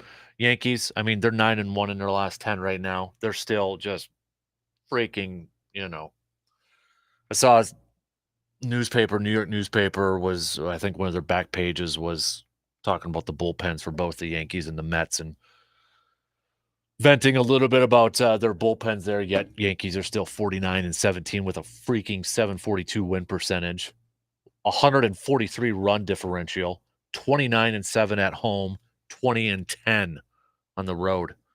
Toronto 10 games over 500, but they're 11 back from the Yankees in that division. Tampa Bay 36-30, 13 games back from the Yankees. Minnesota still leading their division, but Cleveland is getting pretty darn close. Cleveland 34-28, just one game back from the 38-30 Minnesota Twins. So Cleveland's kind of quietly going up, and they're 8-2 in their last 10. The Guardians climbing up in those rankings. Houston, I mean, they've got a control on the AL West, their division right now. They're sitting there at 41-25. The Angels 9.5 back. Mets, even with the Atlanta Braves still going 8-2 in their last 10 and going on that run. Mets still leading their division by 5.5 over Atlanta. Philadelphia 8 back. You got 3 teams in that division that are over 500. Mets 44-24. Atlanta 38-29. Philly 36-32. The NL West, it's a Dodgers, it's a Padres, and it's a Giant series. Although the Padres one now, too, will be a little bit interesting. Well, I mean, the NL West, I guess, the top 2 teams, it'll be a little bit interesting because Manny Machado, he's going to be out for a little bit due to a sprained ankle. Mookie Betts, he's going to be out a little bit, too, with some rib injuries, it sounds like. But I feel like the Dodgers probably have a little bit more depth where they can make up for the loss of Mookie Betts. Yeah, he was added to the injured list with a cracked rib. So I feel like the Dodgers got a little bit more firepower. Manny Machado was playing at an MVP level. I mean, he's in the MVP conversation. And then when you factor in, Fernando Tatis Jr. with the Padres in that, I feel like that if you're the Padres, you're like, oh no. Can you hold on? Can you hold on? Because right now they're just a half game back from the Dodgers in those standings. And then you look at the Giants, 7-3 in their last 10. With those 2 injuries, can they try to make up some ground? You got the Dodgers playing Cincinnati, though, and then San Diego's playing Arizona. San Francisco's got a tough series going up against the Atlanta Braves. And then we know the Central, all tied up, 38-30. Next closest is Pittsburgh, 10.5 back. All right, last call for some predictions for this series. You can text us 715-830-1912. 715-830-1912. Take a quick break. Coming up, we'll cover the bases here. Hit up on some stuff we missed or want to revisit. Maybe we touched on a little bit earlier. All that good stuff. We'll be back in just a couple minutes.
back here.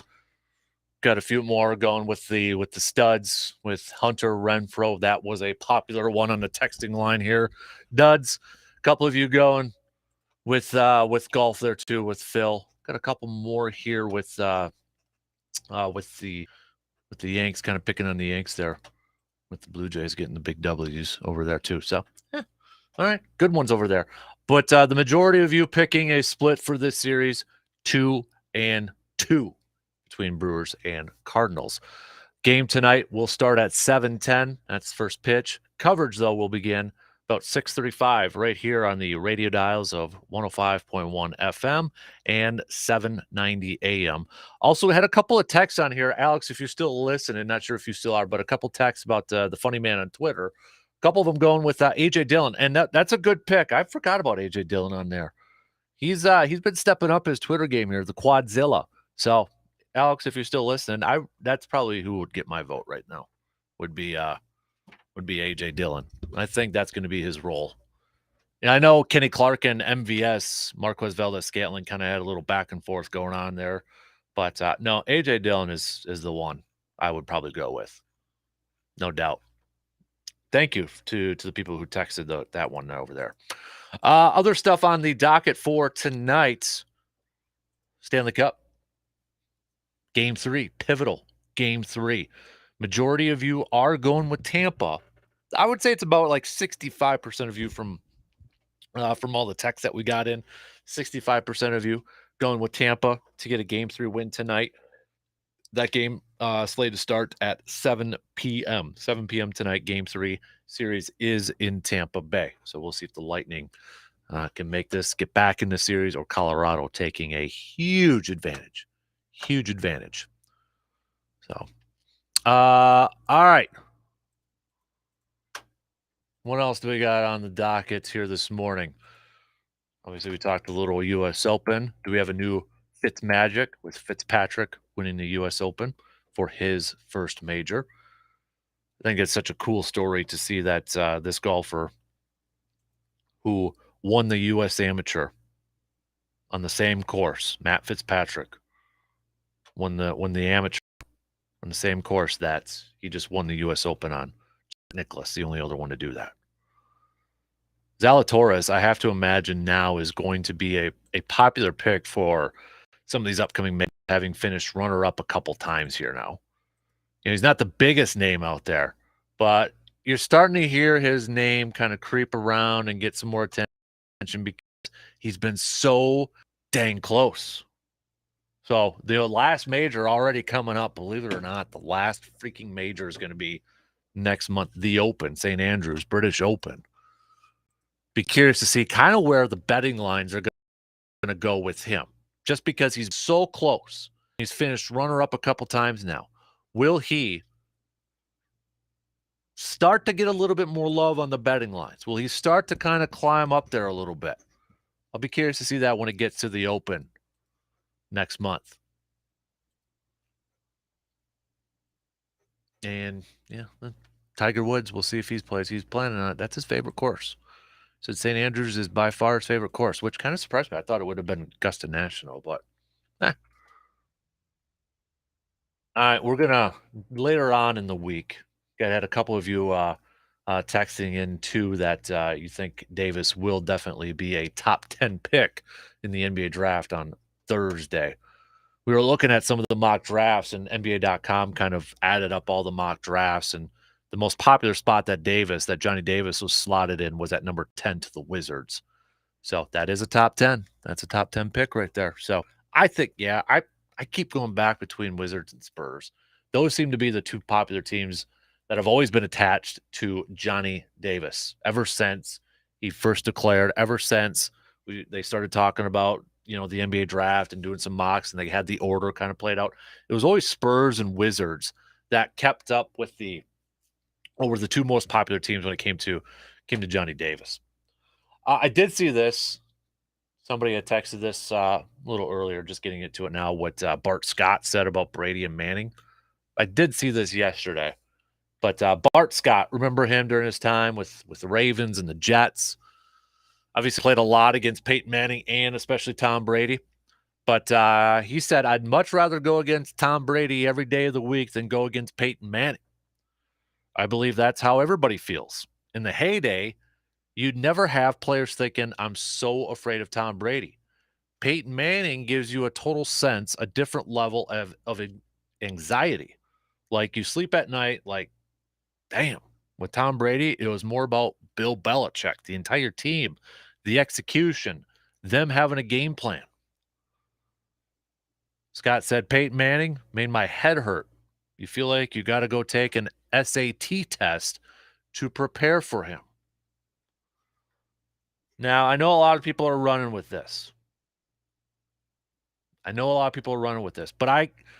want to speak for Bart Scott, but I can kind of get where he's getting at. I think we've all seen Peyton play. We all know he was very. If I were to mold a quarterback, if I was to build a quarterback, I would take the brain of Peyton Manning and put it in my quarterback. That I would put that mental game and put it in my quarterback. The mental game of Peyton Manning. To me, I don't think there was anybody better. And that's not to say Tom Brady's not good at it or Aaron Rodgers is not good in that game. But Peyton Manning, he just seemed like he was a step above. I mean, we've heard stories. With like Colts and Denver, him calling the plays, game planning, the whole Omaha, the whole Reeves thing. We've heard all those stories. It would have been scary if Peyton Manning had like an Aaron Rodgers arm, I think. When you factor in his mental game and then, just like the arm talent, Peyton Manning didn't have the strongest arm of all the quarterbacks. And we all knew that. We saw it. But he was so, and that's what makes him so much more impressive as a quarterback, I think. His mental game was by far the best. And I think that's what Scott's referring to. I don't think he's dissing Tom Brady. I don't think he's like saying that Tom Brady's overrated or anything like that. I just think that he's referring to like as a defensive player and Bart Scott playing linebacker in that.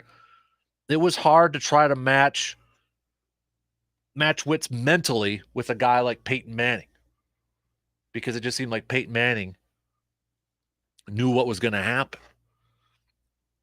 And it's interesting this came out too because Brian Urlacher, just a couple days ago, he was asked who was the hardest opponent he had ever gone up against. And without hesitation, he said Aaron Rodgers and the Packers. And he kind of gave, and if you kind of know a little bit of history with Aaron Rodgers, he always talks about, I think he's even mentioned Brian Urlacher as one of the toughest guys he's gone up against on the defensive side. But Urlacher, who was on the Pat McAfee show, when he was asked about the quarterbacks he's played and which presented the toughest challenge, it was Aaron Rodgers and the Packers. We couldn't beat those. Use your imagination with the word. We beat them like one time in 2010. You could put whatever receivers you want there. I don't care who he is. Aaron will make them better. He's got a great arm, very accurate, smart. It's like Tom Brady and Peyton Manning. They all know exactly what you're doing before the ball is even snapped. There's no key to that. They all know what's going on. He threw 4 picks last year. How do you do that in 16 to 17 games? It's amazing how good of a position he puts his team in because he doesn't turn the ball over. The guy is unbelievable at putting the ball on the money. You're just not going to fool him. Brian Urlacher talking about Rodgers. All right, well, we'll see that firsthand this year with Aaron Rodgers and those wide receivers, won't we? Can he make them? Make them better? Lift them up to a high level? Perfect test this year, right? No doubt about it. No, I have not about Deshaun Watson. I gotta imagine something's going to be coming soon, though, right? I mean, if I'm the Browns, I'd like to know, though, too. I can't see him at least starting the season. But no, sorry, I have not heard anything about Deshaun Watson, what the decision is for him and whether he's going to be starting the season off or not. Sorry. I think we're all kind of in wait. Even like fantasy football people probably kind of wondering too. So, Other stuff. So tomorrow, we only got less than a minute. So tomorrow we'll do a little Grind My Gears Tuesday. Chat a little bit more with the Eau Claire Express. Couple off days for the team. Then they'll be back at it on the road. Get St. Cloud starting tomorrow. First place in their division, so we'll catch up with them. We'll chat some Badgers with our RJ Cardinal here with Mr. Davis. So we'll hit that up. We'll chat a little college football and Badger football with him too. Hopefully recapping a win for the Brewers. Sorry, Cardinals fans. But hopefully recapping a win for the Brewers tonight. Hopefully talking about another win for Corbin Burns. But we'll see how it plays out. Again, game starts at 7:10. Coverage will begin around 6:35 in this big-time 4-game series between the Brewers and the Cardinals. You can't ask for a better series at the end of June here. Two teams tied for the division lead. Two teams that we know one of these two is more than likely going to win the division unless something really kooky happens. You get 4 games between the two, and they barely play each other for the rest of the year. You can't ask for a better matchup right now. Hopefully, sorry again, Cardinals fans, Brewers get the dub. Have a good rest of your Monday. DP and the Danettes are up next. Stay cool, stay hydrated, stay safe out there, even with the fur kids too, and the little kids out there. Make sure you're paying attention to them. Have a good day. We'll be back at it again tomorrow morning, 6 a.m. You're listening to the Dan Patrick Show on WAYY Eau Claire, W286CK Eau Claire, Sports